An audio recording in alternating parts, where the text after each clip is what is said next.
Merci. Donc, je vais faire quelques petites annonces, puis après ça, je te présente. Pas de trouble. Alors, bonjour tout le monde. J'espère que vous allez bien en ce beau dimanche après-midi. Je suis super contente de vous retrouver avec mon amie France Gauthier que je vous présente dans quelques minutes. Je fais quelques annonces tout simplement en attendant que les gens se connectent et nous rejoignent. Ce que je voulais vous parler, c'est donc de... attendez un petit peu, là, j'ai un souci technique. Bon, OK. Alors, bonjour Sophie qui se joint à nous. Merci d'être là, c'est super. Merci aux autres qui joignent à nous aussi. Donc, ce que je voulais vous parler, je voulais vous dire, France et moi, on va parler aujourd'hui du mandat ou de la mission de vie. Donc, ça va être un sujet fort intéressant parce que, de un, j'adore entendre France parler de sa vision de la mission de vie. Et puis moi, ben, c'est une passion de vous en parler. Alors, j'espère que ça va vous combler vous aussi. Je voulais vous dire pendant le live, si vous avez des questions, gênez-vous pas, posez-les dans la section des commentaires. France et moi, ça va nous faire plaisir d'y répondre. Si vous aimez les activités qui se passent sur le groupe Émission qui est dédié à la mission de vie, mais je vous invite à les partager. Je vous invite aussi à faire part du groupe à vos amis, de les inviter à se joindre à nous. L'information, il faut qu'elle circule parce qu'il y a tellement de gens qui cherchent à l'heure actuelle dans leur mission de vie. Donc, ça sera important là, de faire circuler l'information. Puis, si vous le faites, moi, je vous remercie à l'avance de la faire circuler. Alors, aujourd'hui, on a notre belle amie France Gauthier. France, tu es un auteur prolifique, tu as plusieurs livres à ton actif. Tu as écrit, entre autres, ton tout dernier, qui est super intéressant, le défi des 100 jours avec Lilou Massé. Donc, un livre qui nous aide à mettre l'écriture inspirée en application dans notre vie. Tu as écrit d'ailleurs le guide de l'écriture inspirée. Tu es auteur, journaliste, conférencière. Bref, tu es hyper active et depuis plusieurs années, tu t'intéresses à l'être, au développement, à la mission de vie, à l'écriture inspirée. Moi, j'ai envie de te dire, premièrement, bienvenue dans le groupe Émission aujourd'hui. Merci d'être là. Merci de l'invitation, Sylvie, et salut à toute ta gang. Bien, merci. Et puis, je te pose une première question, France, parce que un peu comme moi, hein, tu as une autre vie avant de faire ce que tu fais présentement. Tu étais journaliste, tu travaillais ici pour une chaîne assez connue. Tu avais un travail de journaliste très rationnel, donc tu faisais des enquêtes. Puis un jour, tu rencontres une médium qui va t'ouvrir sur un horizon que tu ne connaissais pas après la mort de ton papa. Moi, la première question que j'ai envie de te demander, est-ce que tu aurais pensé un jour, quelque part dans ta vie, faire le travail que tu fais présentement? Jamais. Est-ce que c'est assez clair comme réponse? Oui. Non, en effet, j'aurais jamais pu imaginer ça pour plein de bonnes raisons, mais la principale, tu as bien dit que j'étais journaliste, je ne le suis plus. J'anime présentement, par contre, des émissions de téléweb sur ma page Facebook, sur ma chaîne de télé, ma chaîne YouTube là, qui s'appelle LBN, pour la bonne nouvelle. LBN, la bonne nouvelle. Et tout ça pour dire que c'est un clin d'œil à mes anciens amis journalistes qui sont à LCN, eux autres qui sont obligés de rapporter des mauvaises nouvelles. Mais tout ça, c'est aussi pour m'amuser parce que non, je ne suis plus journaliste, mais j'ai encore ça dans le sang parce que c'est un métier que j'ai exercé pendant tellement d'années que j'ai encore des réflexes. Alors, j'ai des réflexes à poser des questions, j'ai des réflexes à essayer de comprendre.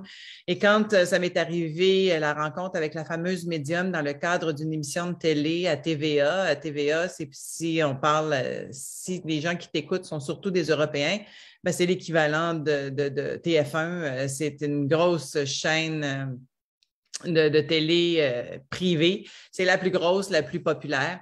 Et je travaillais pour Claire Lamarche à l'époque, qui était l'équivalent de Oprah ici au Québec. Donc, il y avait une émission qui déboulonnait tous les tabous et tous les mythes à 4 heures de l'après-midi pendant 1 heure. Et elle m'a demandé, à titre de journaliste et de chroniqueuse, d'aller rencontrer une femme qui prétendait communiquer avec les personnes décédées. Et à ce moment-là, jamais j'avais entendu parler de ça. J'ai réalisé par la suite que j'étais pas mal la seule fille de ma gang à moi qui n'avait jamais vu de médium et qui ne savait pas c'était quoi. Mais qu'est-ce que tu veux? Parce que c'est un sport national de filles, j'ai compris ça par la suite. Mais moi, je n'avais jamais vu de médium. Je n'avais jamais entendu le mot médium. Le mot médium, c'était réservé pour de la pizza et des T-shirts. Je ne savais pas c'était quoi. Je ne savais pas qu'on pouvait faire ça dans la vie. Alors, j'ai été non seulement renversée d'apprendre que ça existait, mais cette femme-là m'a vraiment revirée. Ici, on a une expression très québécoise, elle m'a revirée comme une crêpe, ce qui fait que je suis arrivée là avec toute ma fermeture de journaliste d'enquête. Mais il y avait un petit chat d'aiguille d'ouverture parce que il y avait quelque chose d'une voix intérieure qui vraiment me poussait à y aller, même si je savais que ce n'était pas bon pour mon image. Je suis allée quand même et cette femme-là a ouvert un champ de tous les possibles. Hein. Je dis tout le temps qu'elle a fait une craque dans mon cerveau qu'il a fallu que j'aille remplir par la suite en posant des questions et des questions et des questions. Alors, j'ai pris mon bagage de journaliste d'enquête parce que c'est ce que je faisais et je suis devenue une femme en quête de compréhension, de vérité, entre guillemets, parce que je pense que toutes nos vérités d'aujourd'hui peuvent être les mensonges de demain, fait que je me garde toujours une réserve et je ne prends rien pour du comptant. Mais je suis allée poser des questions à des centaines et des centaines de personnes, dont toi. Tu as fait partie des gens que j'ai rencontrés dans les années 2000 pour comprendre ce monde-là. Et au début, je cherchais des gens comme toi, je cherchais des scientifiques, je cherchais des gens qui avaient vécu comme moi une vie très rationnelle avant d'avoir un éveil qui nous a bousculés, puis qui fait en sorte que, bon, oui, on se pose des questions, est-ce que je suis en train de virer fou, virer folle? Puis une fois que ça s'est dépassé et qu'on sait, et là, tout à coup, il s'ouvre un champ de tous les possibles de conscience qui fait qu'on a accès à d'autres dimensions, pas juste une, à d'autres dimensions. Et ça, moi, pendant plusieurs années, je pensais que c'était mon rôle de faire connaître les gens qui avaient vécu un éveil, ce qui fait que j'ai fait ça pendant 4 ans. J'ai fait une série documentaire avec des médiums, avec des guérisseurs, avec des sidekicks, avec des gens qui avaient toutes sortes de facultés plus développées un peu et qui en avaient fait un métier. Et tout à coup, en écriture inspirée que j'ai développée en parallèle, pendant que je méditais, après la méditation, là, parce que j'ai commencé à méditer en 2006, c'est vraiment ça qui a changé ma vie, je dirais. Et l'écriture inspirée s'est ajoutée à ça 1 an plus tard. Fait que, en commençant à faire de l'écriture inspirée, je me suis mis à recevoir toutes sortes de messages qui ont continué d'ouvrir mon champ de conscience. Et en 2010, ça m'a dit clairement qu'il était temps que je quitte le monde de la télé pour aller enseigner, créer des ateliers. Alors, le premier qui a été créé, ça a été effectivement celui sur l'écriture inspirée, et qui m'a permis de rejoindre des milliers de personnes et de permettre à ces gens-là d'avoir accès à un outil qui est simple. D'ailleurs, tu sais, j'en ai fait un guide, là, le guide de l'écriture inspirée, tu en as parlé tantôt, c'est un petit guide très pratique là, pour embarquer par soi-même dans l'aventure et je le donne en atelier autant sur le web, en fait, il est en ligne, je le fais en Zoom, je le fais en salle quand je peux, parce que là, évidemment, depuis 1 an et demi, ça a été plus difficile en salle. Mais il y a des milliers de personnes à travers la francophonie qui ont suivi cet atelier-là et ça a ouvert ça aussi sur un autre champ de possibilités parce que tout le monde peut faire ça. Tu sais, c'est sûr que toi, tu en as fait un métier puis tu es peut-être plus talentueuse que plein d'autres, mais moi, je me considère totalement dans la moyenne et j'ai accès aussi à ces informations-là si j'ouvre mon champ de conscience puis si je me branche à l'inspiration qui est, dans le fond, un accès à la connaissance universelle, un accès à la sagesse universelle. Fait que si moi, je peux le faire, je prétends que tout le monde peut le faire parce que j'avais un esprit ultra rationnel. Je suis une fille de scientifique, j'ai étudié en sciences, mon père était médecin spécialiste, je devais être médecin, j'ai changé d'idée en troisième année d'université pour aller étudier en journalisme. Mais donc, quand je reviens à ta première question, là, jamais j'aurais pu imaginer ça parce qu'en plus, j'avais un esprit très, très, très rationnel et scientifique.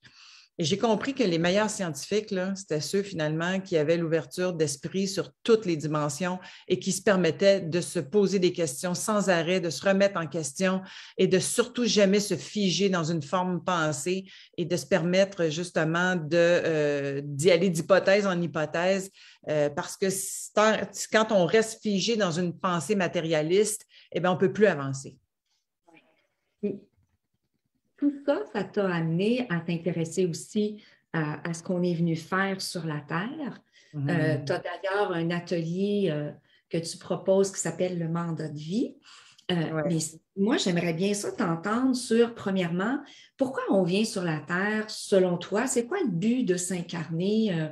On vient ici pour faire du temps, comme on dit, ou on vient ici pour une raison quelconque? Surtout pas pour faire du temps, mon Dieu Seigneur. Eh bien, j'ai pensé au début de mes recherches, puis au début de mon parcours d'éveil, parce que je peux dire que j'ai eu plusieurs bascules de conscience, mais la première en 2002, là, j'ai pensé qu'on venait ici, entre autres, pour se guérir de nos nombreuses blessures, pour comprendre que finalement, non, ça fait partie du chemin, là, d'enlever quelques couches, mais la principale et l'unique raison pour laquelle on vient sur le plan de la planète, c'est pour s'unir. S'unir à soi, s'unir aux autres. Et pour s'unir à soi, il faut d'abord apprendre à se connaître et à se reconnaître. Ce qui m'a amené à m'intéresser au mandat de vie parce que j'ai découvert le mien en chemin et en trouvant mon mandat de vie, j'ai eu envie de transmettre comment on fait pour arriver à comprendre c'est quoi le mandat de vie. Et là, je vais le nuancer parce qu'il y a plein de gens qui parlent de mission de vie. Toi, tu parles de mission de vie. On va y arriver tantôt quand ça va être mon tour de poser des questions. Hein? Je vais retrouver mon chapeau d'animatrice et de journaliste. Mais moi, je fais une nuance parce que pour moi, le mandat de vie, c'est différent. C'est vraiment l'aspect de soi où est-ce qu'on apprend à se reconnaître dans nos dons et nos talents et qu'on se met à les exprimer. Donc, à le faire. Hein? C'est fais qui tu es, là. Ça pourrait résumer en une phrase fais qui tu es, le mandat de vie. Si, par exemple, moi, je suis une enseignante avec une qualité principale d'animatrice, qui est ma sous-catégorie, ben, je vais tenter par tous les moyens que je peux trouver parce que mon élan de vie, c'est celui de transmettre, d'enseigner et d'animer, bien, je vais trouver une façon de le faire. Et c'est ce que j'ai trouvé. Dans le fond, j'étais un petit peu à côté de ma traque, entre guillemets, de ma voix quand j'étais journaliste et animatrice de télé, parce que j'étais quand même dans mon mandat d'une certaine façon, puisque c'est mon talent naturel d'être une animatrice, mais je n'animais pas et j'enseignais pas ce que j'avais envie d'enseigner. Et il a fallu tout un parcours pour que j'aille d'abord découvrir tout ça, que je puisse en intégrer des bouts puis le ressentir suffisamment dans mon corps pour pouvoir le transmettre. Fait qu'il y avait un chemin. Et c'est pour ça que quand j'enseigne le mandat de vie, je dis aux gens, réjouissez-vous de où vous êtes présentement parce que souvent, il y a un chemin. Notamment, tiens, c'est un bon exemple pour les enseignants, parce qu'on peut avoir toute une vie dans un domaine X, puis réaliser qu'on est un enseignant, mais qu'on va avoir envie d'enseigner dans la cinquantaine ou dans la soixantaine, parce qu'on a acquis suffisamment de bagages d'expérience pour le transmettre. Puis ça se peut très bien que l'enseignant se révèle plus tard dans sa vie. Puis quand je parle d'enseignant, je ne parle pas nécessairement d'enseignant à l'école. Hein, moi, je suis une enseignante, puis je n'enseigne pas à l'école. Je me suis créée une école où est-ce que j'enseigne la vie. D'ailleurs, au début, ça s'appelait l'école de la vie. Puis là, j'ai laissé ça, puisque c'est une appellation en fait, c'est une expression consacrée. J'ai laissé ça à d'autres, l'école de la vie. Mais c'est comme ça que je l'appelais au début, mon école. C'est l'école de la vie. Ce que vous n'avez pas appris à l'école, vous allez venir l'apprendre avec moi à travers l'écriture inspirée, à travers l'éveil, à travers la guérison de l'être, à travers la reconnaissance de soi, puis tous les ateliers que j'ai donnés. Fait que, alors, tout ça pour dire que pour moi, le mandat de vie, c'est de se reconnaître dans nos dons et nos talents, ce qui nous permet de s'unir à soi et de s'unir aux autres. Fait que là, on redétricote. Hein, si on vient ici pour s'unir, puis que pour s'unir, il faut se reconnaître, mais commençons par se reconnaître pour finir par s'unir. Alors, le mandat de vie, c'est la permission de se reconnaître et de faire qui on est. Et là, je fais une distinction entre faire qui on est et le métier qu'on fait. Parce que pour une majorité de gens, peut-être même, en tout cas pour beaucoup, beaucoup de gens, le travail rémunérateur n'est pas la même chose que leur mandat de vie. Alors, si tu es un enseignant et que tu enseignes, il y a des grosses chances que tu sois dans ton mandat de vie. Si tu es un soignant, un guérisseur puis que tu guéris, tu es dans ton mandat de vie. Si tu es un bâtisseur puis que tu bâtis, si tu es un artiste puis que tu crées, tu es dans ton mandat de vie. Mais il y a des millions d'artistes qui ne peuvent pas vivre de leur art, qui vont avoir un travail rémunérateur et qui vont quand même pouvoir, en parallèle, exprimer leur art. Et ça, j'en connais une tonne, tu dois en connaître quelques-uns toi aussi. Ce qui fait que je fais une distinction entre les deux et déjà là, ça nous enlève un poids sur les épaules. On peut très bien avoir un travail rémunérateur qui nous convient, qui nous satisfait, qui nous amène, qui nous apporte de la joie, hein, un travail pour manger, alimentaire. En fait, rémunérateur, c'est plus alimentaire que je veux dire. Et en parallèle, s'exprimer comme qui on est. Et j'ai fait ça très longtemps, moi, finalement, parce que quand j'étais journaliste, l'enseignante en moi le faisait à travers des conférences. J'étais coach. C'est moi qui coachais, entre autres, tous les jeunes journalistes qui rentraient à la télé. TVA me les confiait parce qu'il avait compris que j'avais ça dans le sang d'enseigner, dans le fond, de transmettre ma passion. Alors, je me retrouvais à être une enseignante sans enseigner ce que j'allais enseigner à un moment donné, puisque je ne le savais pas encore, mais je me pratiquais d'une certaine façon. Fait que c'est là que j'ai découvert que j'étais une enseignante. Et tu parles de ça, les catégories enseignants, guérisseurs, etc. Peux-tu nous en parler plus de ces catégories-là? Parce que, puis où est-ce que tu les as trouvées? Puis comment on fait nous, pour savoir à quelle catégorie on appartient? Écoute, là, je viens de te nommer les grandes familles d'âmes d'appartenance. Okay? Les grandes familles d'appartenance, ce sont les enseignants, les guérisseurs, les bâtisseurs, les artistes. Okay? Vous pouvez les noter. C'est quelque chose que j'enseigne de façon beaucoup plus exhaustive dans mon atelier du mandat de vie et j'amène les gens à se reconnaître dans une sous-catégorie de chacune de ces grandes familles-là. Fait que moi, je suis une enseignante éclaireur et la sous-catégorie, c'est l'animatrice. Qu'est-ce que ça veut dire l'animatrice? C'est dans le sens de anima, animus, qui sont les deux principes de vie chez l'être humain. Anima qui est le principe féminin, animus qui est le principe masculin. Et c'est l'énergie qui nous anime. Donc, ma job à moi, mon talent à moi, c'est de réveiller la vie chez les autres, hein, d'animer la vie chez les autres. Et je le vois quand j'enseigne, je le vois quand je donne une conférence, je le vois quand je suis devant n'importe qui est en avant de moi, comment est-ce que les yeux, le regard s'animent quand je les amène à se reconnaître, quand je les amène à voir qui ils sont.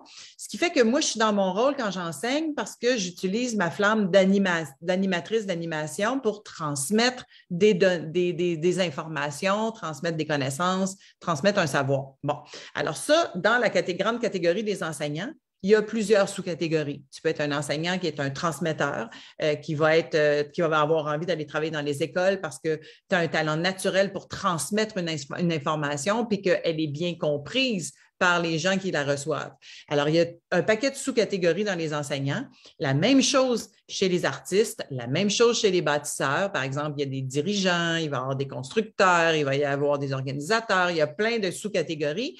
Puis, il y a la même chose chez les soignants et ce que j'appelle les guérisseurs, qui est un terme générique. Hein, ça ne veut pas dire lève-toi et marche là, en mettant la main sur l'épaule. Un guérisseur, c'est vraiment un talent naturel de donner des soins, d'avoir envie de prendre soin d'eux. Et souvent, je dis, vous allez vous reconnaître, si vous êtes des guérisseurs, vous avez de l'énergie dans les mains, entre autres, puis vous avez toujours envie de toucher tout le monde. Hein, j'en avais un à côté de moi hier, là, il n'arrêtait pas de me prendre le bras, là, puis après ça, il était à côté de quelqu'un d'autre, puis il pognait le bras à l'autre, là, puis là, je le sais que c'est un guérisseur. Il ne sait pas, lui, encore. Je n'en ai même pas parlé. Je pensais à ça ce matin. Mais tout ça pour dire qu'il y a des... Et ça, ce sont tous des petits trucs que je transmets dans l'atelier pour essayer de se reconnaître. J'amène les gens dans un parcours sensoriel pour se reconnaître. Alors, donc, je t'ai nommé les 4 grandes catégories. Et moi, j'ai appris ça en faisant, entre autres, de la consultation avec mon amie Anne-Marie, qui était une médium en canalisation. Qu'est-ce que ça veut dire? Alors, ma grande amie Anne-Marie, qui est une autre fille de télé, qui était totalement rationnelle et aussi, celle aussi s'est découvert un talent pour l'écriture inspirée et c'est elle qui m'a montré comment faire. Elle est décédée aujourd'hui, mais non sans laisser un héritage formidable. Et j'ai fait tout mon parcours d'éveil et d'ouverture de conscience avec elle. Et à un moment donné, je l'ai poussée pour dire, regarde, Anne-Marie, si tu es capable d'écrire, tu es capable de canaliser, donc tu es capable de fermer tes yeux et de me transmettre de l'information en état altéré de conscience. Et on a pratiqué beaucoup dans les années 2010, 11, 12, 13, jusqu'à son décès, en fait, jusqu'en 2016. On a pratiqué beaucoup ensemble ces techniques-là.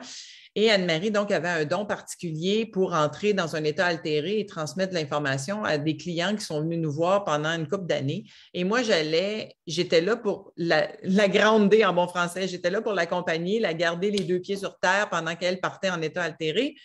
Et j'assistais à tout ça comme une enfant qui est à l'école puis qui absorbe toute la matière. Et j'ai entendu les guides à travers Anne-Marie parler aux gens puis leur dire, vous êtes un guérisseur, vous êtes un enseignant, vous êtes un bâtisseur, vous êtes ceci, vous êtes un artiste. Et il leur donnait les couleurs qui allaient avec, ce que j'explique aussi beaucoup plus en profondeur dans l'atelier du mandat de vie, mais il leur donnait les couleurs qui allaient avec. Donc, par exemple, l'enseignement, c'est le bleu, puis il y a toutes les tonalités de bleu dans l'enseignement, puis tous les enseignants, et c'est des millions de personnes sur la planète, ont leur propre tonalité de bleu. Hein? Et moi, je suis une enseignante avec telle tonalité, puis l'autre, elle va être un autre petit bleu plus à côté. Et donc, dans la grande mosaïque des 8 milliards d'êtres humains, on a chacun notre tonalité, ce qui est extraordinaire parce que c'est notre unicité. Le vert, émeraude, où toutes les tonalités de vert vont aller avec la guérison, mais il y a aussi le rose qui touche à la guérison parce que le rose, c'est la couleur de la guérison de la terre. Alors, bref, il y a toutes sortes, on avait plein d'informations qui venaient avec ça et c'était tellement intéressant que moi, je suis devenue comme une enfant qui absorbait toute cette connaissance-là et en travaillant aussi avec mon ami Pierre Lessard, avec qui j'ai écrit 2 livres. Pierre est aussi un guide spirituel, un enseignant spirituel et un médium, un channel. Eh bien, lui, il enseignait le mandat de vie. Eux autres, ils appellent ça le mandat d'incarnation d'une façon un peu similaire, mais avec les sous-catégories dont je te parle. Fait que moi, j'ai pris toutes ces connaissances-là, j'ai mis ça ensemble, j'en ai fait un atelier et c'est ça ce qui a donné le mandat de vie. Mais pour que les gens puissent se reconnaître, dans le fond, je peux vous donner quelques petits trucs, là, puis un des trucs le plus facile à aller... en fait, à mettre en pratique, c'est de regarder les gens autour de vous que vous admirez pour leur talent naturel, pour leur don naturel, pas pour leur qualité, là, pas pour que lui, je l'admire parce qu'il est fonceur, ou lui, je l'admire parce qu'il a du front, ou lui, je l'admire parce que... Non.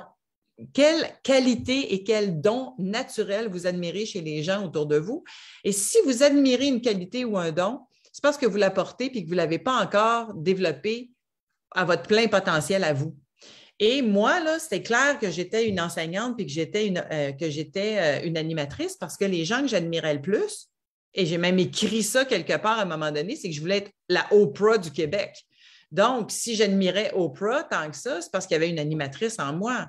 J'admirais Jean-Luc Mongrain, l'animateur d'affaires publiques avec qui je travaillais pendant des années, qui est une grosse vedette au Québec, qui est peut-être pas connu du tout en Europe, mais qui est une très grosse vedette ici. Là. C'est comme PPDA ici, là. Genre... Hein? Alors, j'ai travaillé longtemps pour Jean-Luc et j'admirais son talent naturel de communiquer et ce n'était pas ce qu'il disait qui m'intéressait. C'était la fibre derrière, le talent d'orateur. Et d'ailleurs, devine, c'est qui l'orateur que j'admire le plus sur la planète? Ben, j'en sais rien. Non, mais c'est qui les grands orateurs sur notre planète, là?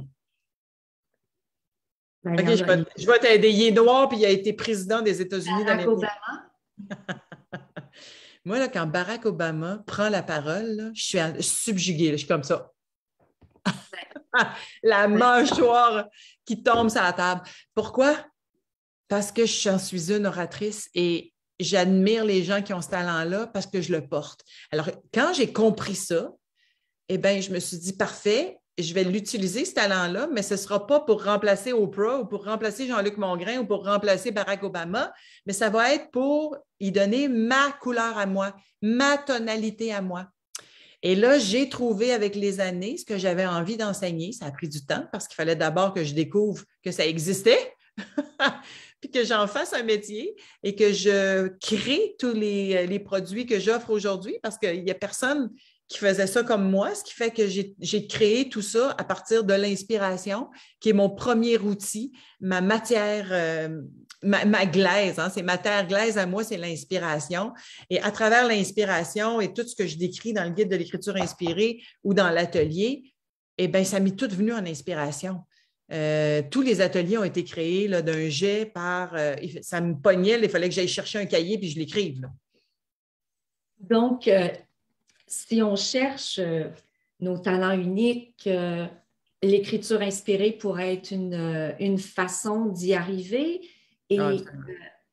Et toi, ta manière de...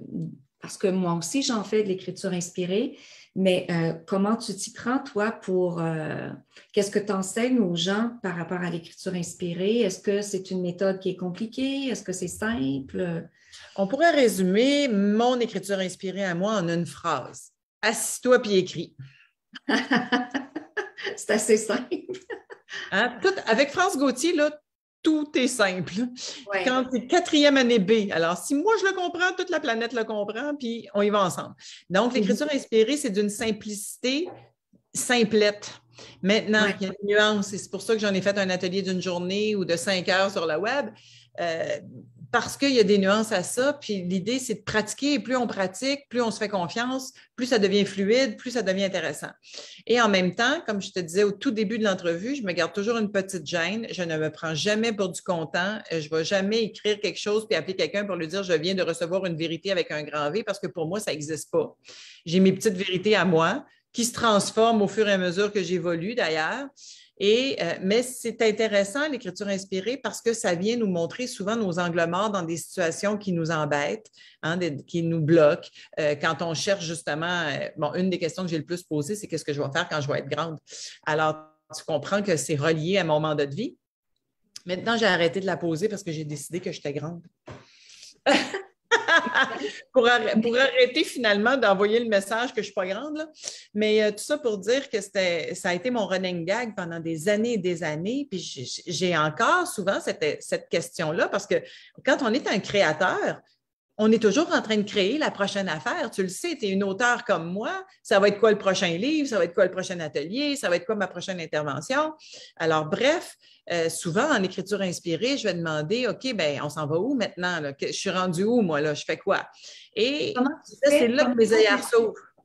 J'ai une question, France.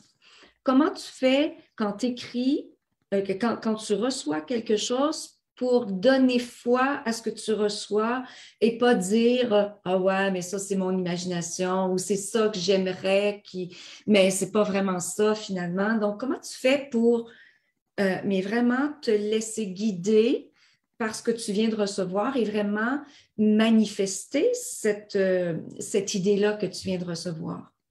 Bien, j'ai deux façons. Alors, la première, là, c'est que je ne prends jamais rien pour du content, fait que je referme mon cahier puis je l'oublie. Et je laisse la vie me confirmer par des synchronicités que ce que j'ai écrit était une vérité du moment pour moi. Alors, quand on m'a dit, par exemple, en 2010, il est temps que tu fasses un reset, que tu arrêtes tout, je l'ai fait, mais ça a pris 3 fois pour qu'on revienne dans l'écriture pour me dire, il est temps que tu lâches tout, que tu lâches la télé, puis que tu ailles te ressourcer, puis tu vas avoir le reste des messages par la suite. Alors, j'ai pris un été de congé avec mes enfants, et là, les messages se sont bousculés. On m'a dit de me faire un site Internet, on m'a dit d'écrire, on m'a dit que j'allais donner des ateliers d'écriture inspirée, puis de monter l'atelier en question. À chaque fois, je refermais mon cahier puis je n'y croyais pas. Et là, il y a des synchronicités qui se présentaient. Alors, par exemple, quand j'ai eu le message « Prépare-toi, tu vas donner des ateliers et des conférences en grand nombre », bien, dans la semaine qui a suivi, il y a eu 3 événements qui m'ont amené à me prendre pour du cash en bon français, donc à me prendre pour du comptant, là. C'est-à-dire, il y a quelqu'un qui m'a appelé pour me dire « Tu devrais faire des ateliers, là, je t'écoute, là, tu devrais faire des ateliers. » J'ai jamais fait d'atelier avec cette personne-là, mais c'était comme un petit callback qu'ils disent en humour, hein, un petit rappel. Et après ça, je suis tombée sur un livre par hasard qui me disait exactement pourquoi j'avais un syndrome d'imposteur, puis que voilà ce que j'avais à faire pour me sortir de mon syndrome d'imposteur. Puis j'ai eu d'autres, il y a eu un téléphone de Denis Lévesque, qui est une autre vedette ici au Québec, un animateur d'affaires publiques qui m'invitait à donner une entrevue. Et j'annonçais en même temps que j'allais commencer à donner des ateliers d'écriture inspirée, et ça s'est rempli partout. Fait que j'ai pas eu le choix. Je me suis présentée au rendez-vous que j'avais moi-même placé à l'agenda, puis il y avait plein de monde dans la salle, puis j'ai donné l'atelier. Ouais. Alors, je me prends pour... Je te dirais que j'avance quand la vie me montre par synchronicité. Et ça, là, tu sais, c'est quoi qu'est-ce qu'on dit par rapport à ça? Hein? Alors, moi, je vais te le rappeler, là, peut-être que tu ne l'as jamais entendu comme ça, mais on dit que l'intuition qui passe par le corps, c'est le langage de l'âme, que l'inspiration qui passe par l'esprit et le couloir de la pensée, c'est le langage donc de l'esprit. Et que quand Dieu veut s'en mêler lui-même en personne, il t'envoie une synchronicité. Fait que Dieu s'en est mêlé à plusieurs reprises dans mon cas.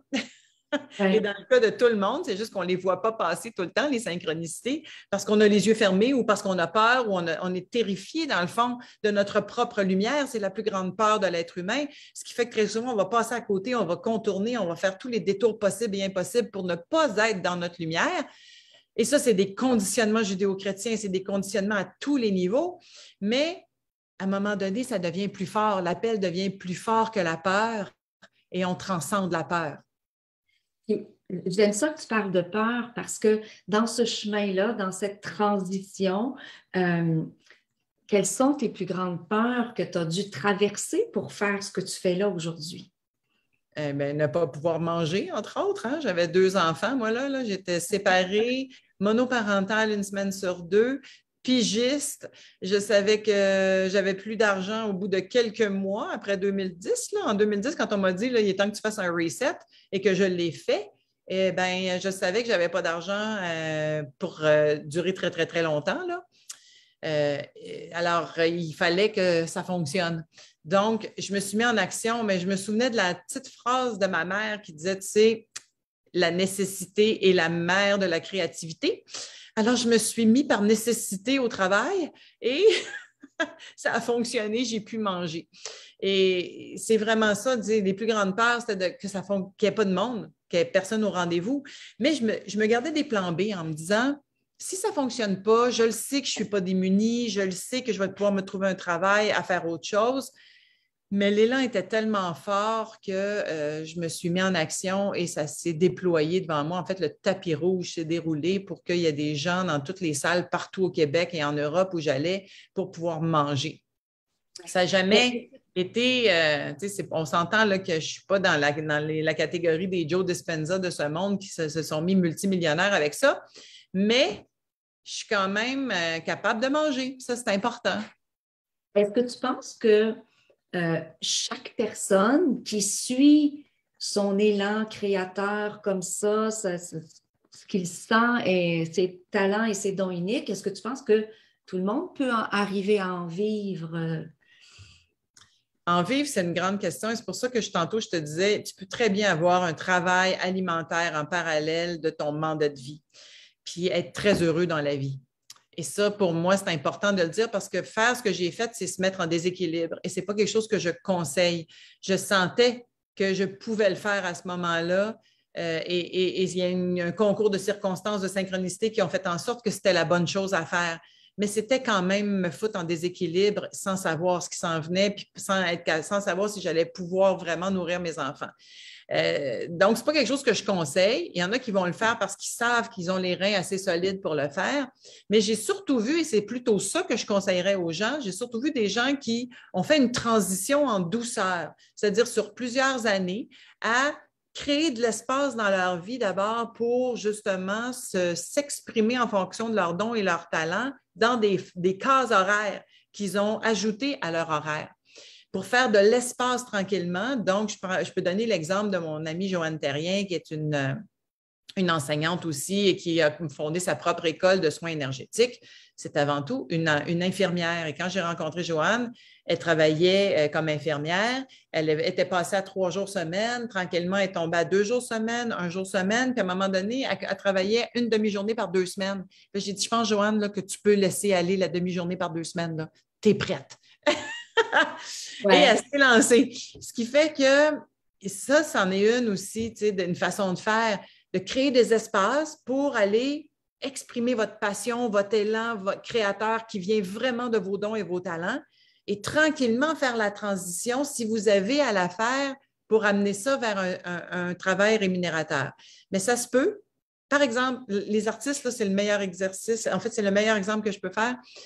Il y a beaucoup d'artistes, malheureusement, qui, dans la transition actuelle, ne vivront pas de leur art. Mais ça ne leur empêche pas d'être des artistes et d'exprimer qui ils sont en dehors du travail rémunérateur, du travail alimentaire. Puis, tu vois, hier, j'étais au vernissage d'une petite cousine qui a fait le saut puis a décidé que, bon, elle, c'est une peintre, c'est une artiste, puis elle allait en vivre. Puis elle s'est trouvée un chum qui l'a supporté là-dedans, un amoureux. Et c'est fantastique parce que je prétends que tous les artistes devraient être mariés avec des médecins ou des industriels pour pouvoir justement vivre de leur art en paix et avoir des mécènes qui sont là pour les aider à exprimer leur art. Parce que présentement, le mandat de vie des artistes est tellement important. C'est quoi le mandat de vie des artistes? C'est de nous montrer la beauté du monde. Et la beauté du monde nous permet de reconnaître notre beauté intérieure. Et c'est là où est-ce que ça devient si important, le travail des artistes, parce que présentement, on a de la difficulté à la voir, la beauté du monde. Et là, ils ont un travail extraordinaire à faire pour nous ramener à cette vérité-là. Tu as tellement raison. Puis ça m'amène à une autre question pour toi. Est-ce que dans tout ce cheminement-là, bon, tu as pris la décision, ça prenait beaucoup de courage, surtout dans le contexte où tu étais. Est-ce que ça t'est arrivé de te sentir complètement perdu, de dire, oh mon Dieu, qu'est-ce que j'ai fait? J'ai pas pris la bonne décision. Est-ce que tu as senti des moments de découragement, de déprime, ou au contraire, ça a été un chemin où à chaque pas que tu faisais, ça te confirmait que tu étais dans la bonne direction? Les deux. J'ai eu un paquet de crises de foi. Je te dirais que j'en ai une par année autour de ma fête où est-ce que je tombe en petite boule dans mon lit, là, puis c'est comme qu'est-ce que je vais faire de quand je vais être grande? Bon, mais moins depuis 3-4 ans. Mais j'avais un cycle qu'à chaque fois, autour de mon anniversaire, en janvier, là, je retombais dans ma crise de foi perpétuelle de savoir pourquoi je fais ça. Et je te dirais qu'à chaque fois que je vois quelqu'un passer autour de moi, là, je vois le facteur passer, puis je me dis, ah, ça, c'est une belle job. Tu sais, moi, je pourrais faire ça facteur. Moi, je pourrais faire ça fonctionnaire. Moi, je pourrais faire ça. Et là, je me dis, ils sont tellement bien, ces gens-là. Ils n'ont pas à se casser la tête à créer la prochaine affaire. Mais je serais très, très, très malheureuse finalement parce que ce n'est pas ça mon mandat à moi. Mon mandat, c'est d'être une créatrice et de le faire. Donc, oui, j'ai des crises de foi régulièrement, mais je les laisse passer. J'ai la sagesse et la maturité maintenant de les laisser passer, de me les permettre, de dire, OK, c'est beau, là, aujourd'hui, tu veux être en petite boule, bien, sois en petite boule, puis demain, on se relève les manches et on continue parce que j'ai compris que je n'arrêterai pas de créer, que de toute façon, l'être humain est un créateur, donc je ne vais pas changer, je ne vais pas aller faire quelque chose qui n'est pas dans mon élan de vie parce que je suis une hypersensible et je suis surtout intolérante au malheur, ce qui fait que si je fais quelque chose que je n'aime pas, je ne peux pas faire quelque chose que je n'aime pas plus qu'une demi-journée sans me rendre malade. Ce qui fait que je n'ai pas beaucoup de jeu, je n'ai pas beaucoup de marge de manœuvre. Alors, oui, j'ai eu plein de crises de foi. Je les ai laissées passer, puis j'ai continué. C'est quoi ton outil quand tu es justement en petite boule dans ton lit? Qu'est-ce que tu fais pour retrouver ton élan, retrouver ton chemin, garder le cap sur ce qui est important pour toi? Merci de poser la question parce que tu vois, ça fait partie d'un des ateliers que je donne là, qui s'appelle l'éveil au maître en soi. Je viens de terminer une retraite d'une semaine avec un groupe où est-ce qu'on a adressé particulièrement cette question-là. Alors, quelle est la première étape pour retrouver la joie quand on est en petite boule pliée en quatre dans notre plexus à souffrir le martyre parce qu'on est en crise de foi ou qu'on ne se sent pas à la hauteur ou qu'on a peur de ceci et peur de cela? Eh bien, c'est de lui porter attention. c'est-à-dire d'aller à la rencontre de cette souffrance-là, de cette douleur-là, ce que les maîtres appellent accueillir sa souffrance. Et que moi, ça m'énervait beaucoup à l'époque où j'ai commencé à m'intéresser à tout ça, parce que je me disais, je ne veux pas accueillir ma souffrance, je veux m'en débarrasser. Et là, j'ai compris qu'on ne pouvait pas s'en débarrasser. Fait que tout ce qu'on peut faire, là, c'est aller la rencontrer. Et ça, je trouvais ça plus intéressant pour la fille d'action que je suis, d'aller à sa rencontre plutôt que de l'accueillir. Mais ce n'est que du vocabulaire. C'est la même chose, sauf que j'ai juste pris la phrase des maîtres, puis j'ai fait quelque chose qui fitait avec moi, hein, qui pouvait se placer dans mon agenda à moi. Alors, je vais aller à la rencontre de ce qu'il y a là. Et je la montre tout le temps. Là. Tu vois la chaise blanche là-bas, là, en arrière de moi? Là? Ça, c'est ma chaise à émotions. Fait que je vais m'asseoir là, puis je processe mes émotions. Alors, je rentre dedans.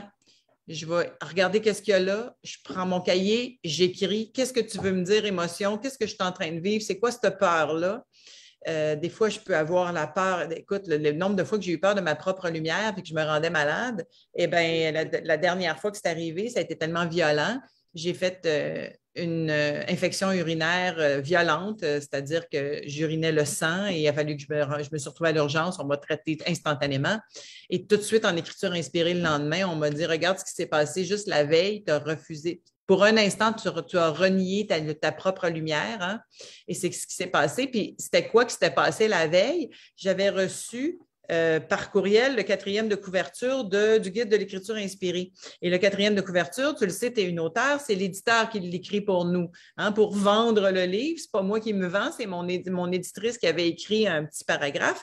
Et elle me nommait comme étant une sommité de l'écriture inspirée. Et en lisant le mot sommité, je me suis contractée de partout. Et là, je me disais, et là, mon mental conditionné a embarqué. Ben voyons donc, tu n'es pas une sommité de rien du tout, France Gauthier. Tu ne peux pas être une sommité de quoi que ce soit. Tu n'es pas neurochirurgien, tu n'es pas ceci, tu n'es pas cela. Bon. Alors, en faisant ça, je me suis contractée tellement que ce qu'il me dit en écriture, c'est que pour un instant, vous avez refusé votre lumière et votre corps, instantanément, a pris la charge. Et le lendemain, j'urinais le sang. Ce qui fait qu'une fois que j'ai eu compris ça, on a quand même changé le mot. On s'entend là que ce n'était pas une grosse affaire, j'avais juste à faire changer le mot. Puis, on l'a changé. C'est devenu, France Gauthier, une référence en la matière. J'étais plus à l'aise avec ça. Mais j'ai quand même compris que j'avais à accepter que oui, c'est vrai, je suis une référence en la matière. Puis, c'est correct, j'ai travaillé pour. J'ai pris le temps de décortiquer dans mon corps c'était quoi l'inspiration, puis comment l'amener au grand public, puis pour que ce soit accessible à tout le monde. Alors oui, accepte que c'est ça que tu fais, puis que tu es bonne là-dedans, puis continue. Alors, je n'ai pas eu besoin de faire une autre infection urinaire par la suite, parce que je n'ai pas refusé ma lumière par la suite. Oui. C'est tellement important ce que tu viens de dire là, tu sais,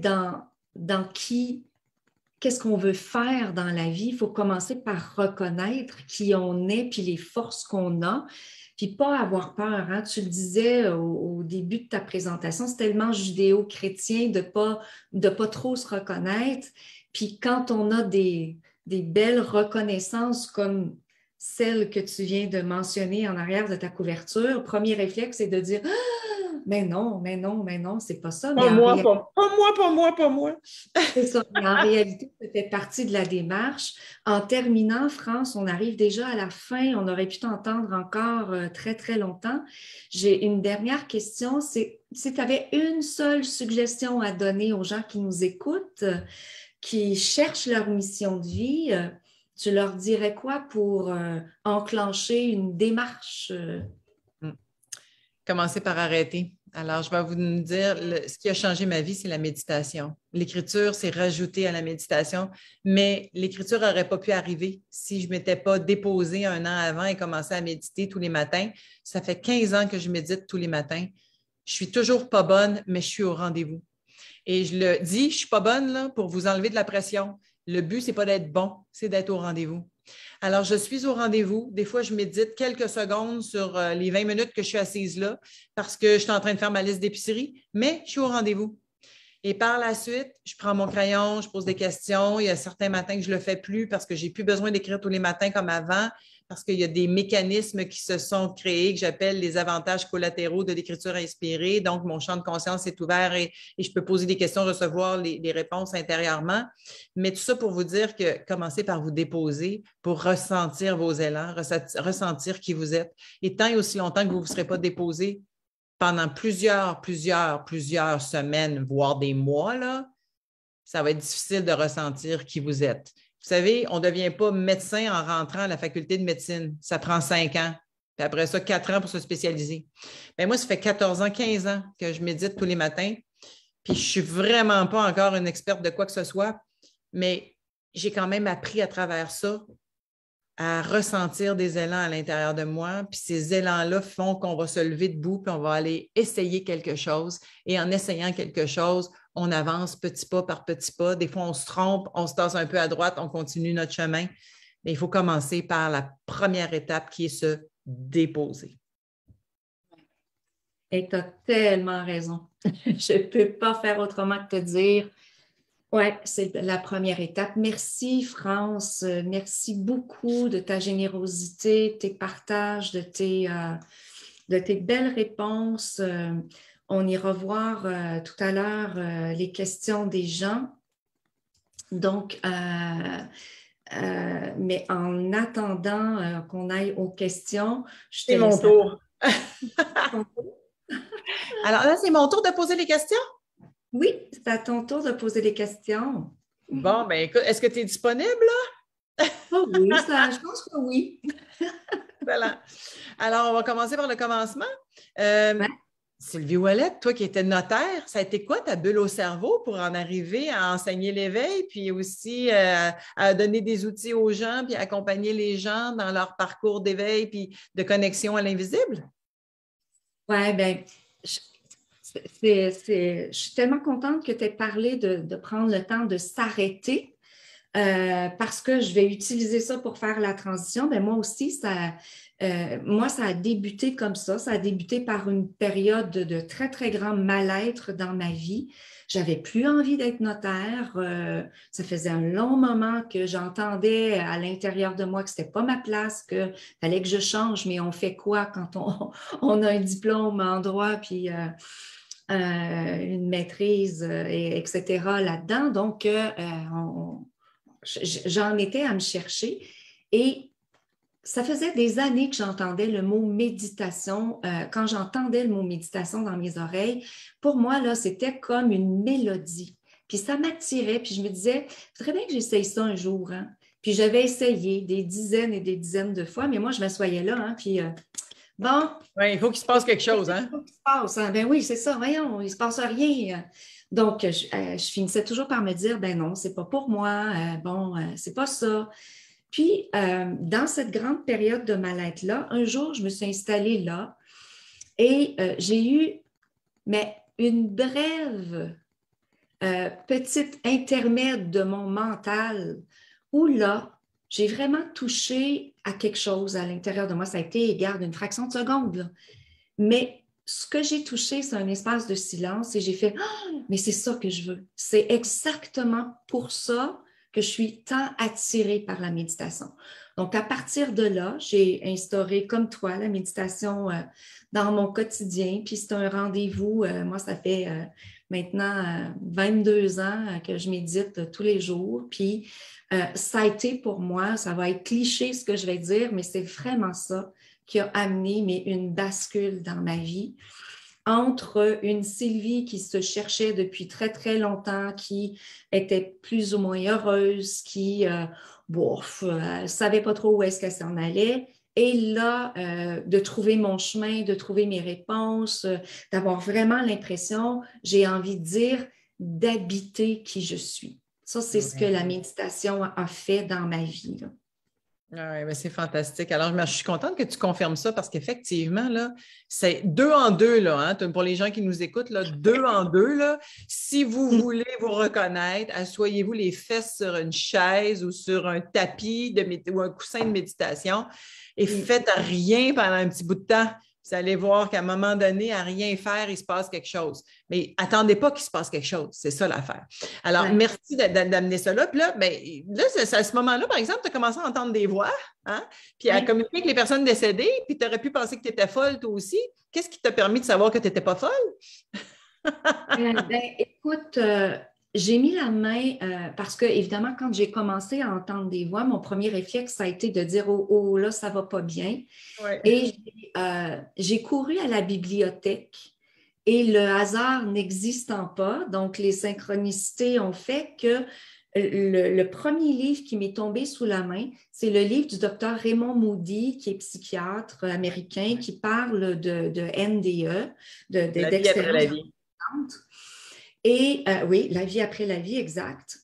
Et en lisant ce livre-là, j'ai reconnu beaucoup de similitudes avec les expériences que moi, je vivais en communication, c'est-à-dire la sensation de ne plus être dans mon corps, la sensation d'avoir une vision à 360 degrés, la sensation de tout savoir c'est pas moi qui savais tout, mais d'avoir accès à une connaissance beaucoup plus vaste. Et comme c'est un psychiatre qui écrivait ça, mais là, je me suis dit, OK, là, je ne dois pas être si folle.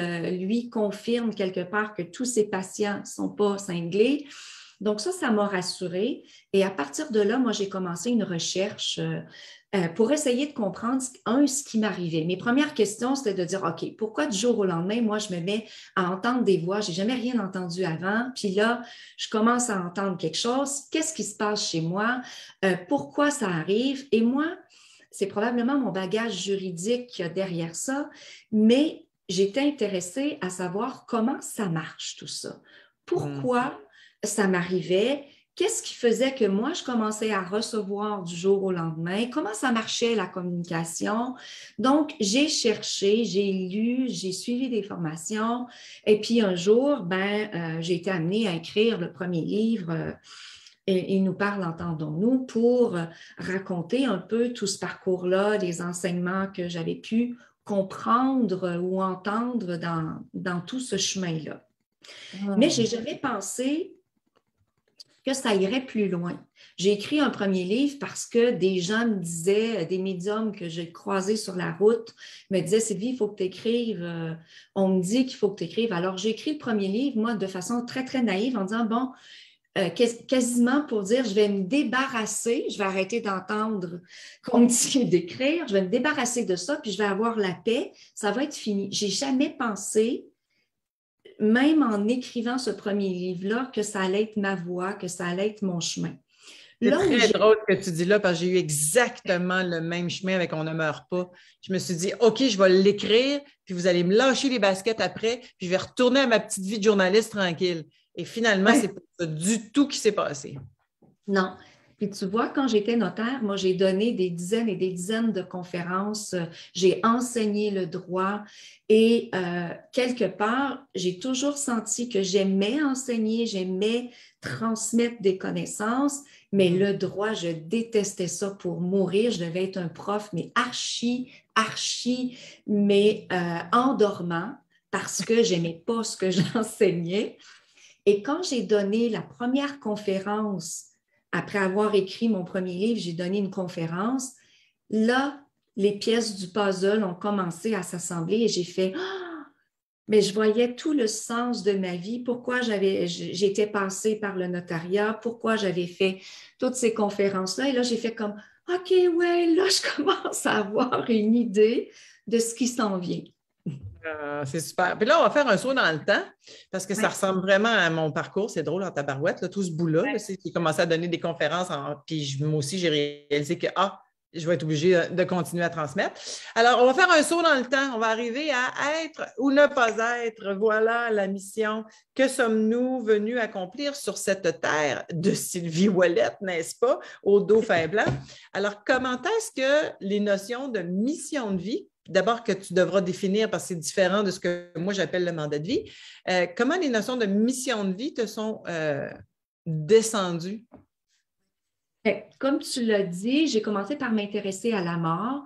Puis après, la première étape d'essayer de comprendre ce qui m'arrivait puis pourquoi ça me tombait dessus, je me suis intéressée évidemment au passage de la mort, comment ça fonctionnait, c'était quoi, puis qu'est-ce que vivent les défunts. Puis donc, j'ai exploré ce passage-là.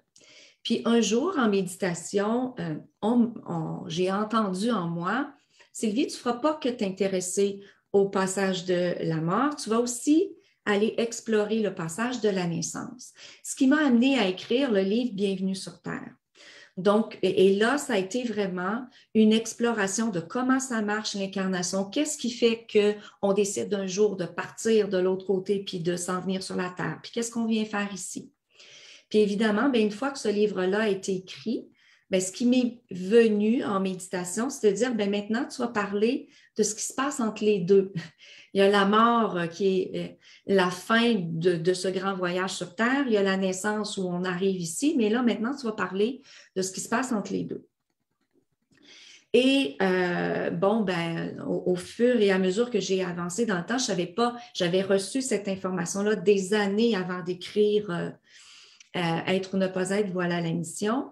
Mais un jour, alors que j'étais frustrée parce que je revivais encore une fois une blessure d'abandon, je suis allée méditer et en méditation, on m'a envoyé plein d'enseignements qui sont transmis dans ce livre-là et qui ont vraiment changé ma vie. Ça a été des enseignements, mais hyper utiles pour comprendre le fil de ma vie, pour saisir le sens des expériences que j'étais en train de vivre et de les amener à un autre niveau. Donc, au lieu de les vivre toujours dans la douleur, dans la souffrance, comment est-ce que je pouvais créer quelque chose de l'expérience qui m'arrivait? Donc, à partir de là, j'ai monté un atelier, dont il y a peut-être 7-8 ans, j'ai monté un atelier qui parlait de la mission de vie, des blessures et des leçons fondamentales. Puis ça m'a amené à écrire ce livre-là ensuite. Donc, parce que à chaque fois que j'en parlais, soit en atelier, soit en consultation, je voyais l'effet dans les yeux des gens de découvrir le sens de leur incarnation. Pour eux, il y avait quelque chose qui venait de s'allumer. Donc, c'était très flagrant dans le regard, dans la posture. OK. Mais contrairement à ce que j'ai dit tantôt, parce que moi, je vois ça comme le mandat de vie, c'est vraiment venir exprimer nos dons et nos talents naturels, donc qui on est. Toi, la mission, tu la relis donc à venir guérir, en fait, ce que j'ai dit au début, là, parce que moi, je disais au début, je pensais que c'était ça aussi. J'ai réalisé que non, ce n'était pas ça le mandat de vie. Mais peut-être qu'effectivement, si on met les deux, on les sépare ou qu'on les voit, en tout cas, dans des entités différentes, il y a une partie du chemin qui est vraiment de nettoyer le bagage qu'on a accumulé, qu'on appelle le bagage karmique. Alors, explique-moi pourquoi tu associes mission de vie à guérison des blessures, puis surtout, comment tu as fait pour amener ça à un autre niveau, puis d'aller voir que c'est relié aussi à des thèmes en particulier. Par exemple, moi, je porte la trahison et ça vient avec la loyauté, la leçon, en fait, pas des thèmes, là, mais la leçon qui vient avec. Oui. En fait, je reviens à ta question tout à l'heure, puis celle que tu viens de poser. Pour moi, la mission de vie, c'est on vient sur la Terre pour devenir conscient de tout ce qu'on est, du potentiel qu'on porte, mais aussi des failles ou, j'ai envie de dire, des limitations qui nous empêchent de déployer nos ailes. Parce que pour se réaliser, le sous-titre du livre, c'est « Que sommes-nous? Comment venir s'accomplir ou qu'est-ce qu'on est venu accomplir sur la Terre? » En fait, on n'est pas venu accomplir quelque chose pour moi, on est venu d'abord s'accomplir, ce qui veut dire déployer nos ailes. Et pour ça, il faut être conscient de soi. Et je te rejoins pleinement quand toi, tu parles de mandat de vie où tu dis c'est de mettre à profit nos talents, nos capacités, nos dons uniques. Oui, mais pour arriver à ça, il faut être connecté à soi. Tu l'as bien dit toi aussi. Donc, pour moi, c'est de devenir conscient de ce potentiel-là, oui, mais aussi des failles qui m'empêchent de le déployer. Parce qu'à l'intérieur de nous, on a plein entre autres de peur. On a plein de limitations. Ah, je ne suis pas assez ceci, je suis trop cela. Donc, et ça, même si je sais, par exemple, que moi, ma mission de vie, c'est d'enseigner, ben, si j'ai plein de limitations qui m'empêchent d'arriver là, je ne serai jamais capable d'enseigner ou à tout le moins, mes enseignements ne seront pas porteurs de la véritable lumière que j'ai. Et tu le disais tout à l'heure aussi, j'ai bien aimé quand tu disais ça, on a tellement peur de notre lumière. Donc, ça fait partie de la conscience qu'on doit venir développer. Est-ce que j'accueille qui je suis? Est-ce que je reconnais cette essence-là qui est mienne? Et est-ce que je me permets de la laisser rayonner? Ou est-ce que je suis, oh non, je ne peux pas être ceci, puis, oh, mais je suis qui, moi, pour prétendre avoir, entre guillemets, cette expertise-là ou cette capacité, ce don, ce talent-là? Ouais, ça, Donc, c'est le syndrome de l'imposteur, puis pas être à la hauteur. Mais dans le fond, tu viens de le nommer très bien. Tu savais que tu étais une enseignante puisque tu aimais ça aller enseigner le droit, mais tu savais que ce n'était pas ça que tu avais envie d'enseigner. Et qu'est-ce qui faisait que tu enseignais ça? C'était tous les conditionnements dans lesquels on est élevé, qui nous sont imposés, qui viennent avec les croyances. En fait, il y a tout un chemin. Là, tu sais, la blessure réveille la peur, qui réveille la croyance, qui réveille le conditionnement, etc., etc. Bon, alors tout ça, c'était là. C'est comme une grosse, tu sais, c'est comme un gros pain, là. Puis là, il fallait détricoter ça pour arriver à l'essence de Sylvie. De Sylvie qui est une enseignante, oui, mais qu'est-ce qu'elle a envie d'enseigner? Oui, c'est ça. Et je veux dire, c'est sûr et certain que je me suis cherchée longtemps. Hein. J'ai eu entre la conscience que j'aimais enseigner puis ce que j'allais enseigner, réellement, est-ce qui allait m'animer en tant qu'enseignante? J'ai mis des années avant de le trouver. Parce que la vie ne faisait en sorte que de me ramener des cours de droit à enseigner, ce que je n'aimais pas, puisque je n'avais pas envie d'enseigner réellement. Mais le jour où j'ai compris et j'ai accepté qu'il fallait simplement que je m'aligne à l'intérieur de moi, donc c'est par la méditation que j'ai touché à ce que j'étais, à l'essence de moi. Le reste est venu à moi tout seul. Ce que j'allais enseigner, comment ça allait se faire, c'est vraiment venu tout seul. Moi, j'ai l'impression que ma vie, on me présente des opportunités.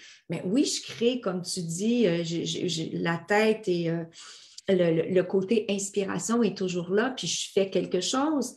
Mais j'ai plein d'opportunités qui s'ouvrent à moi que finalement, moi, je n'ai pas l'impression que quelque part, c'est moi qui imagine tout ça. J'ai l'impression que parce que je suis alignée, il y a une porte qui s'ouvre et on me présente, on me dit, est-ce que tu as envie d'aller jouer dans ce terrain de jeu-là ou tiens, tu préfères aller de l'autre côté? Ça, Donc, c'est les synchronicités, en fait, exactement, là, qui se présentent pour te montrer le chemin. Mais pour revenir à la mission de vie, parce que il y a eu un chemin aussi, tu avais déjà commencé à enseigner, tu comprenais tout ça, tu avais lu aussi sur les 5 blessures, et ce livre-là sur la mission de vie est arrivé à un moment où est-ce que il s'est passé quelque chose dans ta vie, ça t'a amené dans une frustration, tu as voulu comprendre, et pouf, l'information est descendue. oui. Tout à fait. C'est ça. Une journée, j'étais frustrée de revivre encore une fois la blessure d'abandon. J'avais lu le livre de Madame Bourbeau, j'avais fait un travail sur cette blessure-là et j'en revivais encore et encore et encore. Et cette journée-là, j'étais dans un état d'exaspération de me dire, mais ça me donne quoi d'avoir tous fait ce chemin-là alors que je continue de revivre la blessure encore et encore. Donc, je suis allée méditer et en méditation, ce que j'ai entendu, c'est, mais Sylvie, tu ne regardes pas au bon endroit. Toi, tu es tourné vers la blessure, puisque la pensée crée, eh bien, dans ta vie, tu recrées constamment de la blessure. Évidemment, comme on a le regard tourné vers la blessure, ben, c'est ce qu'on recrée. Et là, dans la méditation, bien, j'ai entendu en moi ce qui se cachait derrière chacune de ces blessures-là. Donc, ce que moi j'ai appelé la leçon fondamentale derrière chacune de ces blessures. Tu le disais tout à l'heure, toi, tu as une blessure de trahison, mais la leçon fondamentale derrière la trahison, c'est la loyauté. Mais là, Alors, j'aimerais ça que tu l'expliques. Parce que moi, quand j'ai lu ça, ça a tellement résonné, je vais le dire aux gens. Quand je t'ai interviewé à la radio, à ce moment-là, c'était à la radio, Maître à bord, l'émission que j'anime, eh bien, j'ai lu ton livre, évidemment. Et quand j'ai lu, parce que je sais, moi, depuis longtemps que je porte la trahison, bien que j'en ai guéri 80 et que la trahison n'a plus le même effet sur moi, elle va toujours être là, la blessure.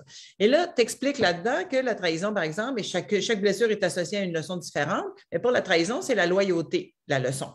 Et là, ça a tellement résonné parce que je m'entends dire depuis que je suis jeune, je suis la fille la plus loyale que je connaisse. Donc, c'est tellement important pour moi, la loyauté, que je m'en suis quasiment faite là, une carte d'affaires. oui, puis tu vois, c'est ce qui m'a amené à écrire ce livre-là, parce qu'après avoir reçu les 5 grandes leçons fondamentales, moi, ce que j'ai fait, c'est que j'ai appliqué la mienne. Moi, j'ai une blessure d'abandon, donc la leçon derrière la blessure d'abandon, c'est la plénitude. Et j'ai commencé à transformer les situations d'abandon en autre chose plutôt que de nourrir la pensée d'abandon.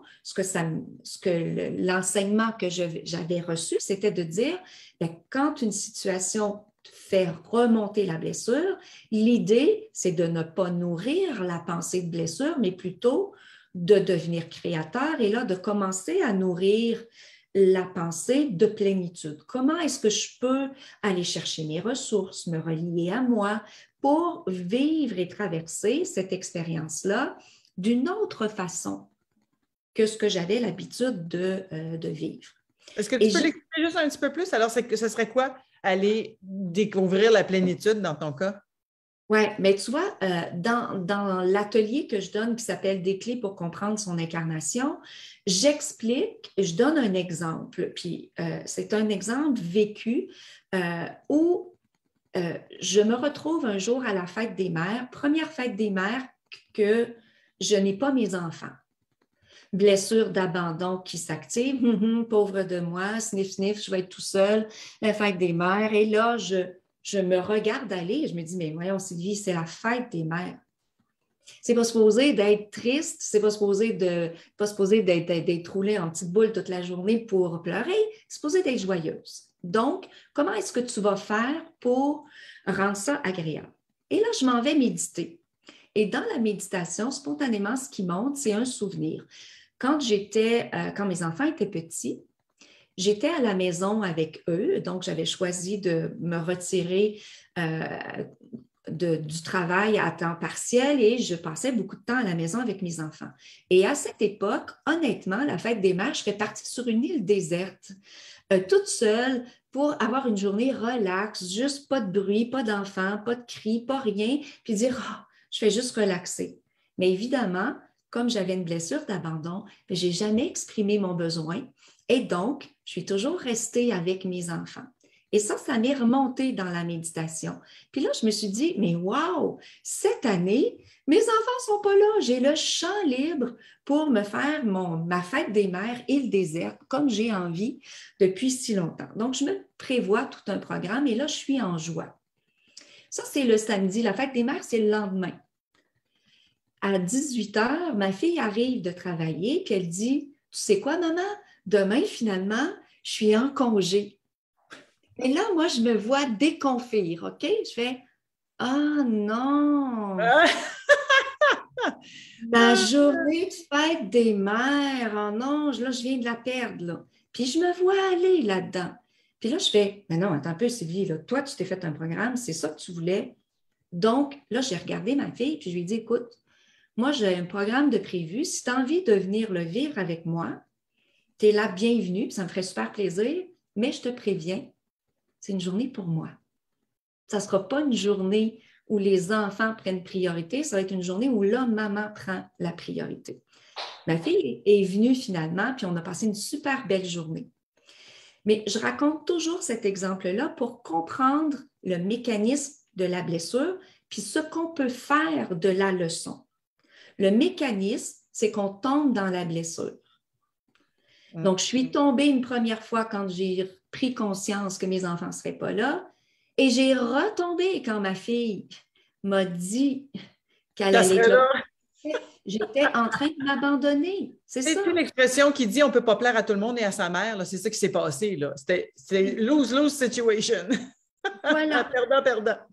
C'est ça. Et donc, tu vois, l'idée, c'était de dire, bien, cette fois-ci, je ne m'abandonnerai pas. Je vais rester en lien avec moi, mon désir, mon besoin, ce que j'ai envie, puis je vais l'exprimer. Donc, je serai à ce moment-là dans la plénitude de ce que j'ai envie de vivre. C'est fantastique. Donc, et là, je veux juste noter qu'on boucle une boucle. Tu as quand même pris le temps d'aller méditer avant. Et ça, c'est ma dernière réponse de tantôt. Quand on est déclenché, que la blessure remonte, oh, mon pauvre de petit moi, là, tu sais, qu'on tombe dans le caliméro, là, hein, pauvre de petit moi, pauvre de petit moi. Bon, alors bref, c'est quoi qu'il y a à faire? Première étape, aller se rencontrer, aller ressentir et rencontrer la blessure. Si lui est allé méditer, moi, je vais m'asseoir dans ma chaise de méditation, dans ma chaise d'émotion, c'est la même chose. Tout à fait. Puis, je veux dire, c'est aussi exactement ce que je dis. La première étape, c'est jamais de s'élancer pour pouvoir faire quelque chose. La première étape, c'est d'aller s'occuper de ce qui se passe en dedans. Voilà. D'aller voir qu'est-ce qui se passe en dedans parce que je donne tout le temps l'exemple aussi, on n'est pas conscient à quel point ce qui est important, c'est l'énergie qu'on porte au moment présent. Si je suis dans la blessure, mon énergie, c'est de la blessure d'abandon. C'est de l'abandon, mon énergie. Alors, quoi que je fasse, la petite graine que je vais mettre en terre, c'est de l'abandon. Alors, aussi bien d'aller rencontrer la petite graine plutôt que de faire pousser une fleur d'abandon. J'en veux pas d'abandon dans ma vie, logiquement, là. Donc, si je veux pas en avoir, puis je veux pas que ça se répète, il faut que je m'arrête puis que j'aille changer la semence. Changer la semence, ça veut dire quoi? Bien, c'est transformer mon état intérieur, de passer de la sensation d'abandon, puis là, d'aller me relier à mon être, à mes ressources intérieures pour vraiment basculer dans la plénitude. Bon, c'est vraiment intéressant. Puis peut-être que pour que les gens comprennent encore mieux, on va y aller pour la trahison qui est la mienne. Pourquoi la loyauté? Puis tu pourras peut-être nommer les autres après sans aller dans l'exhaustif, là, parce que les gens iront lire ton livre, mais peut-être comprendre pourquoi, quand moi qui porte la trahison, qui est vraiment une blessure que j'ai ramenée avec moi, c'est-à-dire qu'elle ne vient pas de ce vie-ci. Hein, je suis venue compléter un thème qui est celui de la trahison parce que il faut se le dire, on a tout été, là, puis j'ai été traite dans plein de vies, puis j'ai trahi dans cette vie-ci, puis j'ai été trahie jusqu'à ce que je prenne conscience que c'est ce que je porte, c'est ce que je crée et que je peux changer la donne. Mais en même temps que je faisais tout ça, j'avais ce toc de loyauté. Explique-moi, explique aux gens pourquoi. C'est ça, parce que toutes les blessures sont faites sous le même moule. C'est-à-dire que ce qu'on ne voit pas, c'est le comportement qu'on a envers soi-même et non pas envers les autres. Quand on parle de loyauté, ce n'est pas nécessairement toi envers les autres. Oui, ça peut arriver que tu aies été déloyal envers les autres. Mais en fait, ce qui te fait le plus mal dans la blessure de trahison, c'est chaque fois que toi, tu te trahis. Chaque fois que tu n'es pas en équité avec toi-même et que tu vas donner aux autres ce que tu ne te donnes pas à toi-même, donc c'est ça qui fait le plus mal. Alors évidemment, quand tu es trahi par l'extérieur, bien, la trahison, elle fait mal parce qu'elle vient réveiller celle que tu te fais déjà à toi-même.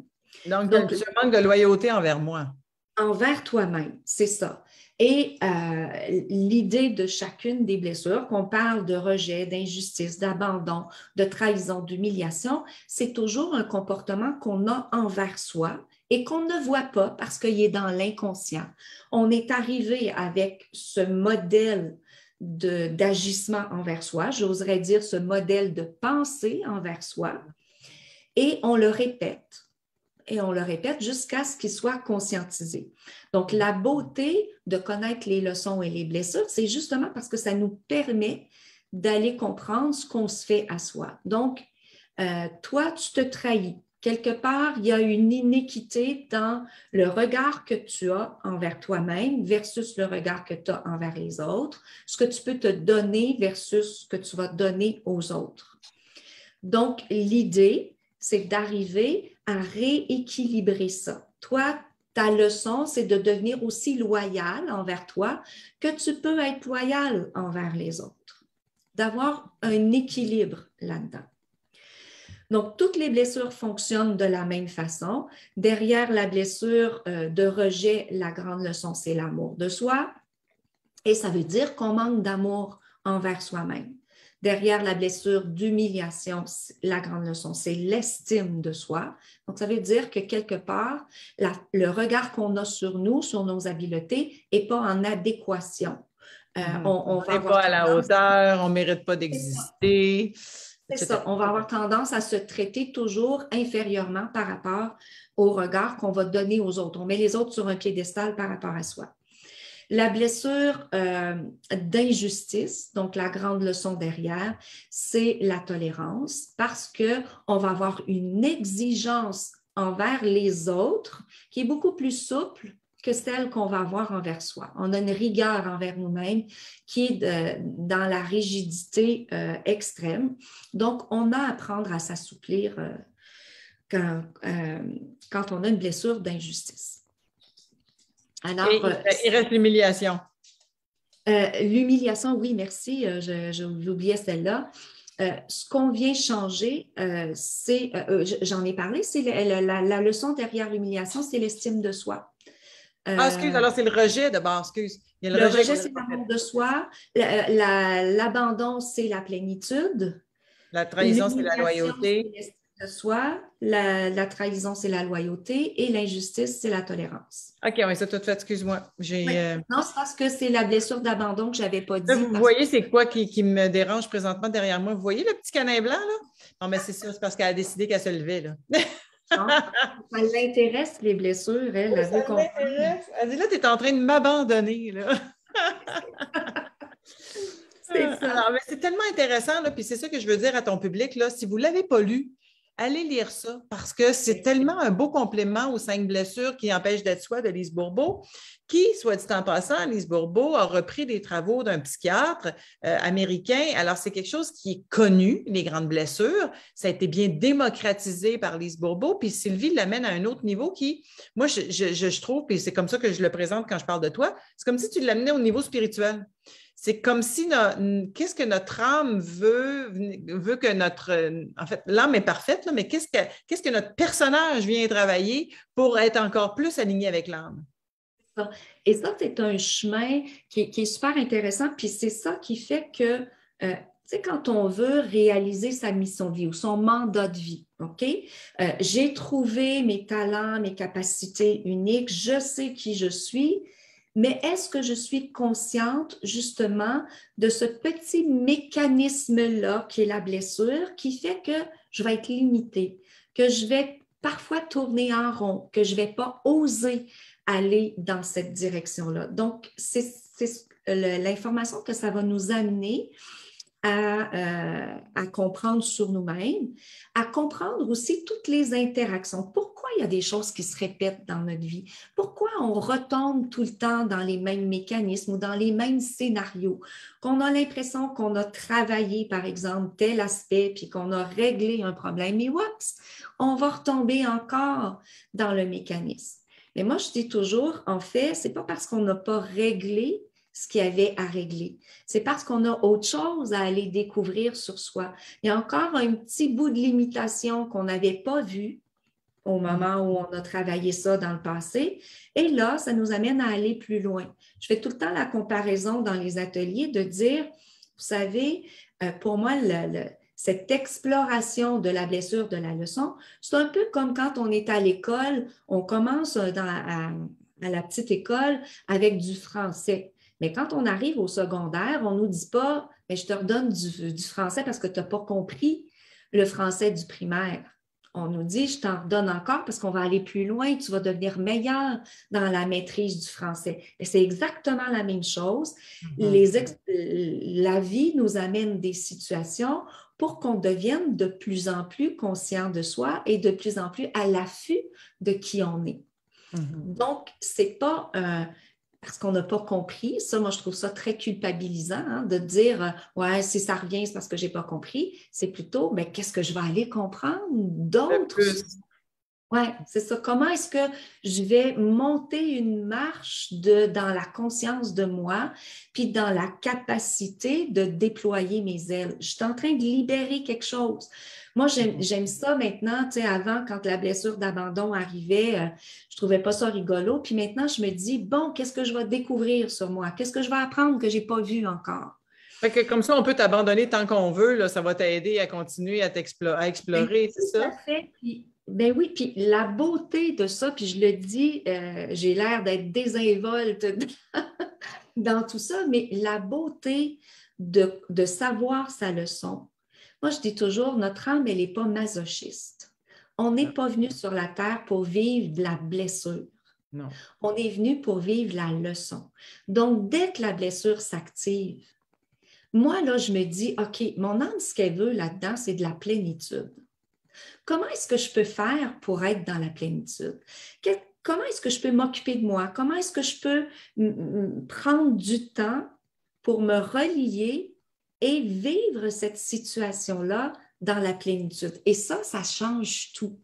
Parce que c'est la même situation, mais au lieu de la vivre à pleurer parce que je me sens abandonnée, je vais plutôt aller m'occuper de moi, donc je ne me sentirai plus abandonnée parce que j'ai ce contact-là avec moi.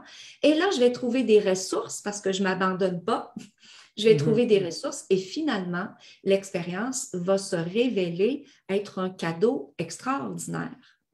Donc, c'est si ça. quelqu'un... Oh, excuse, continue, je vais te laisser finir. Non, mais c'est ça l'idée de connaître sa leçon. C'est pour changer la façon de vivre l'expérience. De l'aborder, absolument.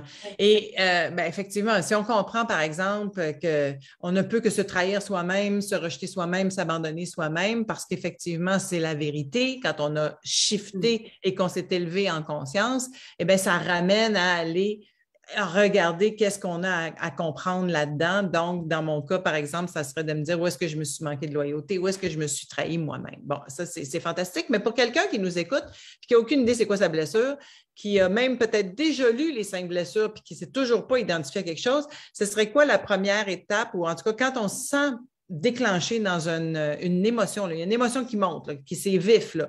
Ça nous fait mal dans le plexus, puis là, on sait qu'on est dans un scénario X. Ce serait quoi pour toi la première action à poser pour se découvrir qu'est-ce qui est en train de se passer? C'est quelle blessure qui remonte? Puis... Ta question est super intéressante. Je suis contente que tu la poses parce que des fois, il ne faut pas s'enfarger dans les fleurs du tapis non plus. Ça, c'est une expression pour les Français, nos amis européens qui nous écoutent. S'enfarger dans les fleurs du tapis, ça veut dire ne pas s'embêter hein, avec des détails. Pas se prendre la tête. Ne pas se prendre la tête, oui, voilà. Parce que si on veut, je sais que tu aimes ça, les choses simples, France, puis on va y aller au plus simpliste possible. Toutes ces blessures-là, elles parlent de quoi, si on pouvait résumer ça en un mot? Un manque d'amour envers soi. Oui, d'accord. Le grand thème de toute une vie. Le grand thème de toute une vie. Si on n'a pas identifié notre blessure, puis on n'y arrive pas, on a lu le livre, on a lu le mien, on n'y arrive pas, c'est pas grave. On sait que quand on souffre, c'est parce qu'il y a une partie de nous qu'on n'aime pas. Déjà en partant, ça c'est le plus simple. Donc, la question qu'on peut se poser dans le moment présent quand on souffre, c'est de dire comment est-ce que dans la situation, je peux prendre soin de moi? Comment est-ce que je peux me donner de l'amour? Comment est-ce que je peux avoir un regard bienveillant sur moi? Comment est-ce que je peux aller chercher de l'aide sans me taper sur la tête puis sans me traiter de tous les noms ou d'incapable ou de ci ou de ça. Donc, ou de me placer en victime, parce que c'est aussi souvent ça. Hein, c'est si facile de mettre ça sur la faute de l'autre. Quand c'est la faute des autres, on se dédouane complètement. C'est ça. Donc, de se dire, OK, je vis une situation, je souffre, ça veut dire que j'ai besoin d'amour dans le moment présent. Comment est-ce que je peux m'en donner? Et si, parce que ça arrive des fois qu'on est tellement en souffrance qu'on n'arrive même pas à s'en donner, est-ce que je peux appeler quelqu'un? en qui j'ai confiance, qui va pouvoir m'en donner en attendant que moi, je remonte un petit peu puis que je puisse m'en donner. Donc, qu'est-ce que je peux faire? C'est quoi la première attitude? Donc, vois-tu, première attitude, c'est pas de s'occuper du problème. Et c'est ce qu'on fait la plupart du temps. On est blessé, il y a quelqu'un qui nous a fait quelque chose, ça fait remonter la blessure. Tout de suite, premier réflexe, c'est de vouloir s'occuper du problème ou vouloir s'occuper de la personne qui nous a blessés. Puis ça donne rien. Lui rendre l'appareil, hein? Œil pour œil, dent pour dent. Oui, ou même d'essayer de lui faire comprendre, hein, tu sais, quand tu as fait ceci, ça m'a fait cela, puis bon. Et ça ne sert à rien. Pourquoi ça ne sert à rien? Comme je le disais tout à l'heure, parce que quand je fais ça, si je ne me suis pas occupée de moi, je suis dans la blessure. Ça veut dire que l'autre me reçoit dans une énergie de blessure.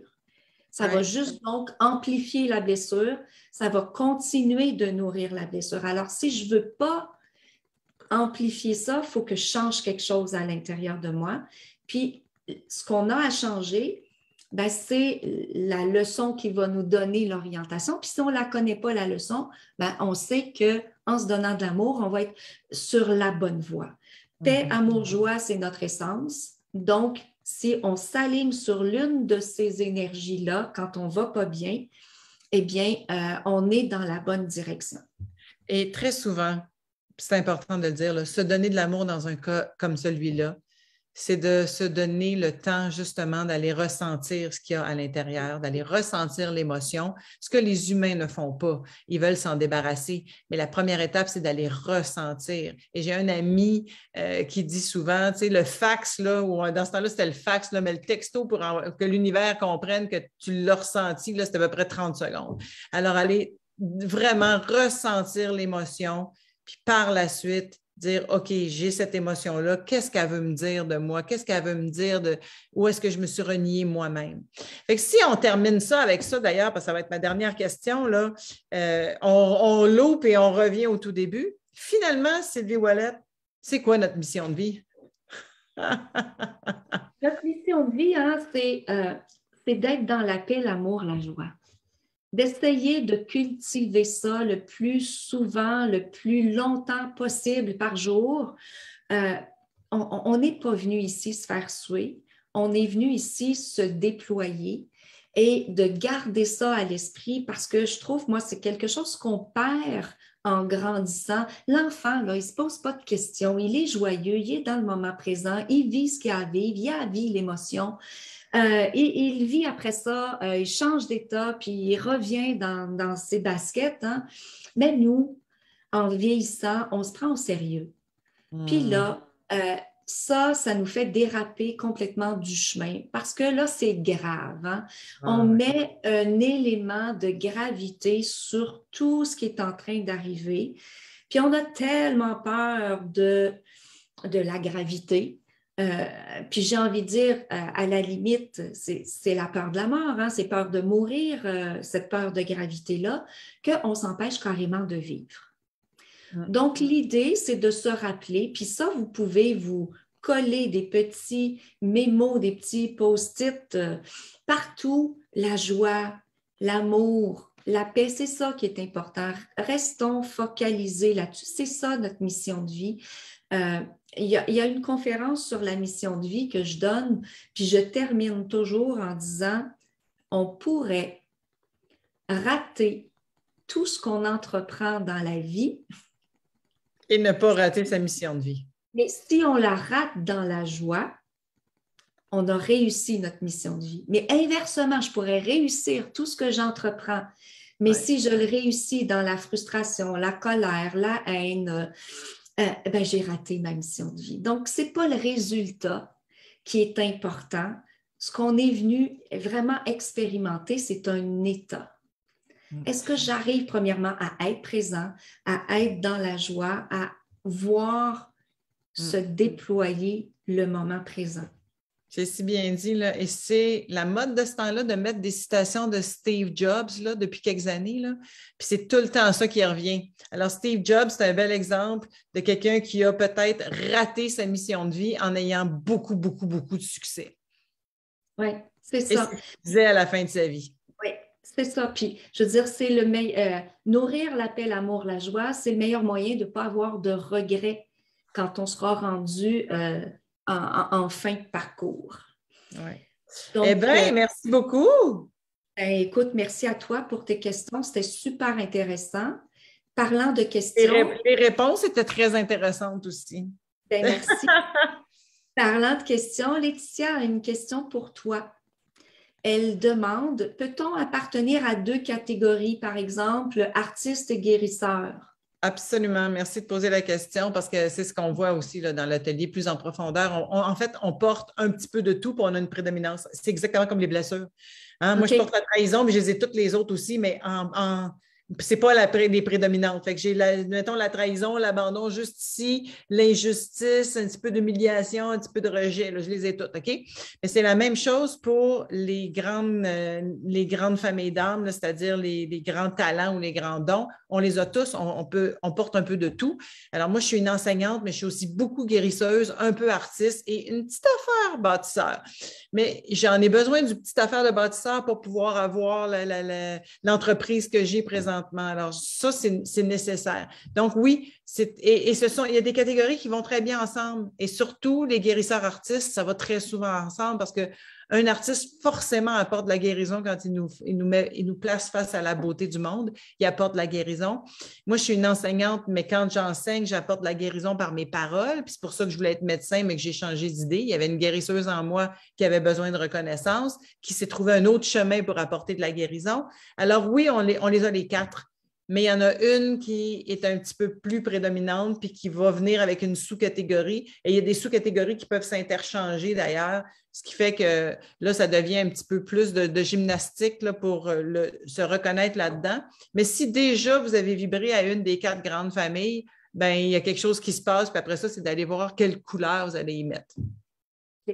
Ça, est-ce que toi, ces catégories-là, les sous-catégories, est-ce que tu en parles dans un livre? Non, c'est uniquement dans l'atelier du mandat de vie. Je ne l'ai pas écrit. Puis pourquoi je ne l'ai pas écrit? C'est parce que c'est tellement sensoriel que je trouvais que, tu sais, je voulais l'enseigner pour que les gens aillent le vivre et non qu'ils le lisent. OK. Je ne voulais pas que ce soit intellectuel. Oui. OK. Mais c'est intéressant parce que quelque part, effectivement, c'est vrai que c'est par le ressenti qu'on découvre ça. Puis moi, j'ai envie de te dire, je ne sais pas si tu as lu, il y a d'autres gens qui ont fait des livres sur les grandes familles d'âmes, etc., dont entre autres Marie-Lise Labonté. Je ne sais pas si tu connais le livre de Marie-Lise. Je connais très bien Marie-Lise, mais je n'ai pas lu son livre sur les familles d'âmes. Okay. Puis moi, je me souviens, c'est ça, je veux juste intervenir là-dessus. Je me souviens quand j'ai lu le livre de Marie-Lise, avant même de lire le livre, il y avait quelqu'un qui m'avait parlé de la famille des passeurs d'âmes. Et écoute, moi, là, juste entendre ce mot-là, je ne sais pas ce qui s'est passé dans mon corps, mais ça a fait comme oh! Puis là, j'ai demandé à la personne, je dis c'est quoi ce mot-là? Puis d'où ça vient? Je n'avais jamais entendu ça. Puis elle m'a dit, ben, tu sais, c'est dans le livre de Marie-Lise. Donc, tout de suite, j'ai été appelée à aller lire là-dessus. Donc, je rejoins complètement ton idée que c'est pas intellectuel, ce choix-là. Ça n'a rien à voir. C'est vrai que je pourrais l'écrire, mais je te dirais que ce ne serait pas un gros livre puisque c'est beaucoup plus dans le ressenti que dans l'écriture. C'est pour ça que quand ils font l'atelier, là, il y a un espace là, dans le 2e module où est-ce que je décline toutes les sous-catégories des grandes familles d'âmes, puis je les dis à voix haute en prenant une pause entre chacune pour que les gens ressentent qu'est-ce qu'ils sont. Puis après ça, je leur dis, refaites l'exercice une couple de fois. Puis on a plein d'autres façons d'y arriver parce qu'il y a à peu près 7-8 exercices supplémentaires par la suite, mais c'est un parcours sensoriel. C'est pour ça que je n'ai rien écrit là-dessus. Oui. Puis c'est ça. Puis moi, je pense qu'à partir de cette information-là, déjà les gens qui cherchent, qui nous écoutent, peuvent justement aller voir la résonance de ces 4 familles pour eux. Et ça ne ment pas. Le corps le dit. Moi, je le fais avec les blessures, les leçons pour les gens qui n'ont pas réussi à identifier. Je fais exactement la même chose. C'est le même type d'exercice. Je leur fais ressentir parce que pour moi, ce n'est pas un processus intellectuel. Je vois beaucoup de gens dire, ah, moi, je pense que j'ai eu une blessure d'abandon parce que quand j'étais petite, mon père est parti ou ma mère m'a abandonnée. C'est pas intellectuel. Dans les faits comme ça, on peut avoir une question d'abandon, oui, mais vécu comme une injustice, vécu comme une humiliation. Absolument. Donc, c'est dans le ressenti qu'on va découvrir vraiment la blessure et non pas dans une information intellectuelle. Tellement. Ouais. Moi, je ne les vois pas les questions, fait que je te laisse continuer. Hein. Oui, c'est ça. Oui, il y a Catherine qui nous demande, est-ce que c'est important de savoir à quelle famille d'âme on appartient? Écoutez, c'est pas que c'est si important que ça, parce que, comme je dis, c'est là, savoir à quelle famille d'âme on appartient, c'est mettre des mots sur un ressenti. Mais puisqu'on vit dans des sociétés modernes où est-ce qu'on a beaucoup misé sur l'intellect, puis sur l'analyse mentale, puis sur le cognitif, bon, mettre des mots sur ce qu'on ressent, très souvent, ça nous aide à comprendre et à faire le chemin entre la tête et le corps. Fait que c'est pour ça que je vais faire l'exercice aux gens. Mais je suis sûre que vous êtes capable, de toute façon, si vous regardez uniquement qu'est-ce que vous aimez faire et dans quoi vous êtes bon naturellement, vous êtes capable de vous identifier à une grande famille. Puis si vous n'avez pas l'impression de vous identifier à aucune grande famille, bien, sachez que ça doit être une sous-catégorie de cette grande famille-là qui, finalement, si vous détricotez ce chemin, vous allez quand même arriver à cette conclusion-là. Mais dans le fond, c'est de savoir qu'est-ce qu'on a envie de faire. Hein? Si vous me dites, je n'ai aucune idée à quelle famille j'appartiens, mais je le sais ce que j'aime faire dans la vie, puis ce qui me fait vibrer, ben bingo, là, vous n'avez pas besoin de plus que ça. Oui, puis c'est important aussi de revenir, comme tu dis, à ce qu'on aime faire. Ça, c'est très révélateur, mais il faut aussi, j'ai envie de dire, laisser élargir un peu ça à l'intérieur de nous, parce que moi, je me souviens, quand on me disait, tu sais, quand j'étais dans la phase où je cherchais qu'est-ce que j'allais pouvoir faire, puis c'était quoi mes talents, puis etc. Puis qu'on me disait, bien, Sylvie, reviens à quand tu étais petite, c'est quoi que tu aimais faire? OK? Bien, moi, je ne trouvais pas le lien parce que moi, quand j'étais petite, je prenais la brosse à cheveux, puis je montais sur une chaise, puis j'avais envie de chanter, j'avais envie de jouer la comédie, j'avais envie d'être une actrice ou une chanteuse. Mais bon, je ne chante pas bien, j'ai rien pour faire une chanteuse, puis je pourrais Mais pas tu as être... envie de communiquer. Mais c'est ça. Et tu vois, moi, tant que j'ai resté collée sur chanteuse ou comédienne, je me disais, ben non, c'est pas ça, je le sais bien que c'est pas ça. Puis à partir du moment où j'ai fait comme, ah non, non, non, non, c'est pas ça, moi, j'avais envie d'être en avant, j'avais envie de transmettre, et là, ça fait, OK. Donc, c'est ça, je veux dire, de se laisser aussi la possibilité d'élargir. Si, par exemple, quelqu'un dit, ben ouais, mais moi, j'aime ça dessiner, mais je ne ferai jamais ça comme travail. Mais OK, ça veut dire quoi dessiner pour toi? Qu'est-ce que ça évoque? Qu'est-ce que tu exprimes quand tu dessines, entre C'est autres? ça. C'est ça. Donc, d'élargir un peu, de ne pas rester juste au moule de... Oui. Ouais. Et non, puis des fois, ça peut être, comme on l'a dit tout à l'heure, ça peut être, vous êtes dans un travail alimentaire et vous vous permettez en parallèle de le faire. Tu sais, je pense à ma petite belle-sœur qui est enseignante au primaire, mais c'est une artiste avant toute chose, puis elle est toujours en train de créer à la maison. Elle a ses pastels, elle a ses trucs de bricolage, elle est toujours en train de créer en dehors de ce qu'elle fait comme métier d'enseignante, puis avec ses enfants à l'école, eh bien, elle les fait apprendre aussi à travers l'art, même si ce n'est pas une prof d'art. Donc, vous savez, c'est très subtil tout ça, puis on finit par trouver avec les détours comment est-ce qu'on peut exprimer qui on est, soit au cœur de notre métier, soit en parallèle de notre métier, mais ça devient une urgence à un moment donné de le faire parce que sinon notre corps nous rappelle à l'ordre. C'est pour ça que j'ai commencé à enseigner ça parce que j'ai vraiment compris que à partir de 50 ans, entre autres, si on n'a jamais compris, on n'a jamais touché à notre essence, qu'on ne sait pas qui on est, notre corps commence à nous donner des signaux et c'est une invitation d'aller se rencontrer et se rappeler qui on est pour justement faire qui on est, exprimer qui on est. Puis ça, c'est tellement vrai parce que ce que tu viens de dire là, avec le temps, quand on ne touche pas à notre essence, les rappels sont là et deviennent de plus importants. Absolument, absolument. Et même que les maîtres enseignent que le cancer est une maladie, entre autres, de déni de soi, une maladie qui va arriver quand, pendant des années de temps, on va se renier notre essence, nos talents naturels, nos dons naturels. Puis à un moment donné, ben, de façon très naturelle, le corps va concentrer dans un endroit du corps le mal a dit, là, et oui. C'est un rappel, c'est dans le fond, souviens-toi où est-ce que tu t'es renié, souviens-toi qui tu es. Et il y a tout un parcours à travers ça là, pour revenir à soi.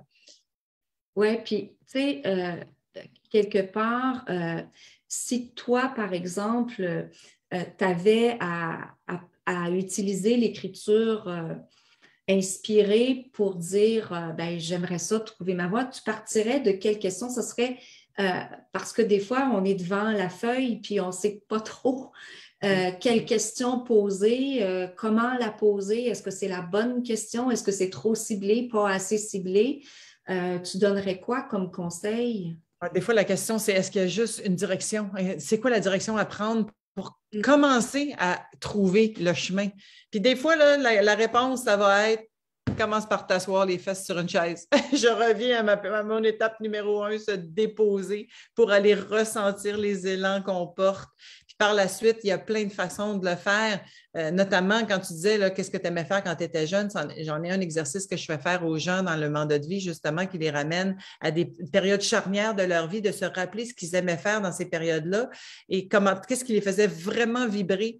Et on doit enlever des couches de conditionnement pour arriver à ce qui nous faisait vraiment vibrer. Parce que moi, comme toi, là, quand j'étais jeune, là, eh bien, j'étais toujours en avant en train de me donner en spectacle. J'étais convaincue que je serais soit humoriste, soit chanteuse parce que moi, je prenais des cours de chant puis j'avais quand même une jolie voix. Et finalement, ce n'est pas ça du tout que j'avais. J'avais à utiliser mon humour, à utiliser cette expression-là pour enseigner, pour transmettre, pour animer finalement les gens en avant de moi. Mais il a fallu que je le fasse, le parcours. J'ai pris des cours de chant pendant 7 ans. J'ai fait les finales du Festival de la chanson de Granby. J'ai tout fait ce parcours-là pour comprendre que je n'allais pas l'utiliser pour en faire un métier, mais que j'allais l'utiliser pour animer les gens dans ce que j'ai à transmettre. Oui, puis tu sais, c'est quelque part, tout ce que tu as appris dans ce parcours-là te sert dans ce que tu fais là. Il n'y a jamais rien qui est fait pour rien. Hein. Ce n'est pas par hasard que tu as été attiré non plus à aller jusque-là, puis à te rendre au final, puis etc., parce que tu avais besoin de ces outils-là. Mais et ne serait-ce que tu avais besoin de te connaître à travers ces expériences-là, puis jusqu'où tu peux aller. Ouais. C'est pour ça qu'il faut se réjouir dans le chemin. Hein? Tu sais, ça, c'est encore des lignes de maître. Là. Les maîtres disent que ce n'est pas le sommet qui est important, mais c'est bien le chemin qu'on parcourt pour arriver au sommet de la montagne. Là. Bon, alors, ce n'est pas la destination, mais c'est le chemin. C'est facile à dire, c'est pas facile toujours à comprendre, mais se réjouir en chemin, c'est justement se réjouir de dire je suis en train d'apprendre et de me reconnecter à moi-même à travers cette expérience-là. Et je vais en savoir un petit peu plus, puis un petit peu plus, puis un petit peu plus pour aller découvrir le trésor éventuellement. Qu'on porte tous. Et même quand on a l'impression qu'on ne sait pas pourquoi la vie nous présente une expérience, hein, parce que ça arrive, hein, des fois où, moi je me souviens dans mon parcours, quand j'avais commencé à écrire les livres, il y a un des livres qui m'a été présenté. Bonjour, Minou. C'est Mimi. C'est Mimi le chat. Elle arrive toujours à un moment donné pendant les lives. Ben voilà, elle vient confirmer. Oui, elle vient confirmer. Et c'est ça, je me souviens qu'il y avait un livre qui est arrivé comme projet et je ne comprenais pas pourquoi, tout le long qu'on a fait ce livre-là, j'ai jamais compris qu'est-ce qu'il venait faire dans mon parcours parce qu'il était tellement différent des autres, il ne semblait pas y avoir de lien. Et plus tard, quand j'en ai écrit un autre, on m'a dit, tu vois, c'était pour ça qu'il fallait que tu écrives. Le premier. celui-là qui semblait ne pas avoir rapport parce que tu es allé chercher tel outil. J'avais changé ma façon d'écrire dans ce livre-là et j'en avais besoin pour la suite du parcours. Donc, même quand on pense qu'il n'y a pas de rapport, il y a des liens, on ne maîtrise pas toutes les clés, hein, on n'a pas toutes les informations non plus. C'est pas parce qu'on est en écriture inspirée ou qu'on peut être en communication avec les guides qu'on a toutes les réponses Absolument au pas, moment absolument où, pas.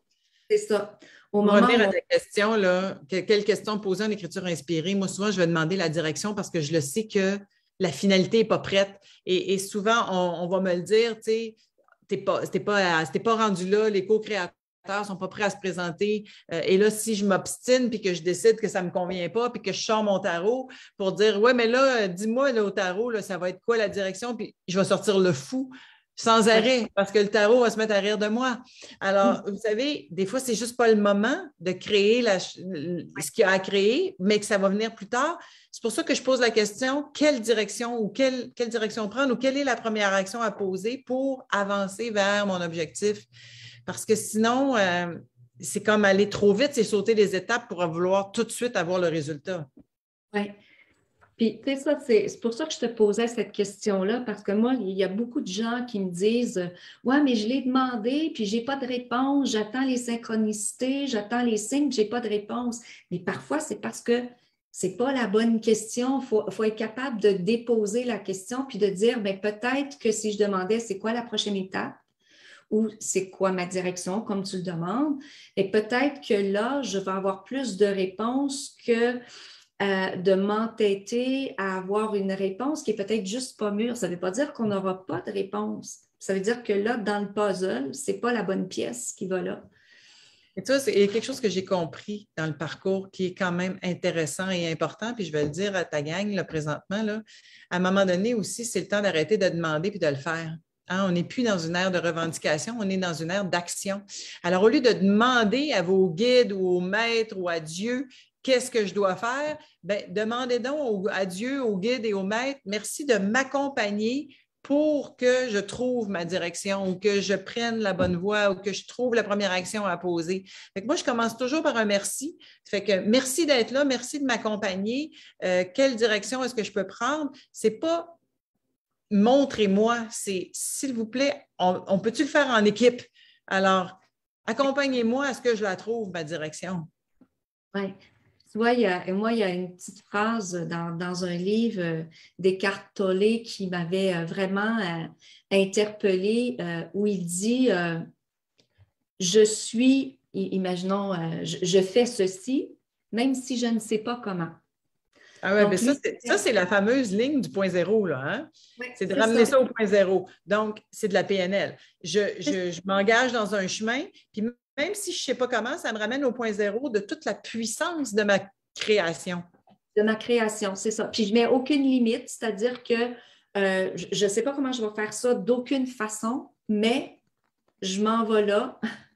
Puis je me laisse guider, comme tu dis, je remercie, puis je suis dans la gratitude et la joie, et ça, ben, ça nous fait avancer. Absolument, absolument. Donc, France, écoute, il n'y a pas d'autres questions qui Peut-être parce qu'on sont... est tellement clair, hein? Ça doit être ça.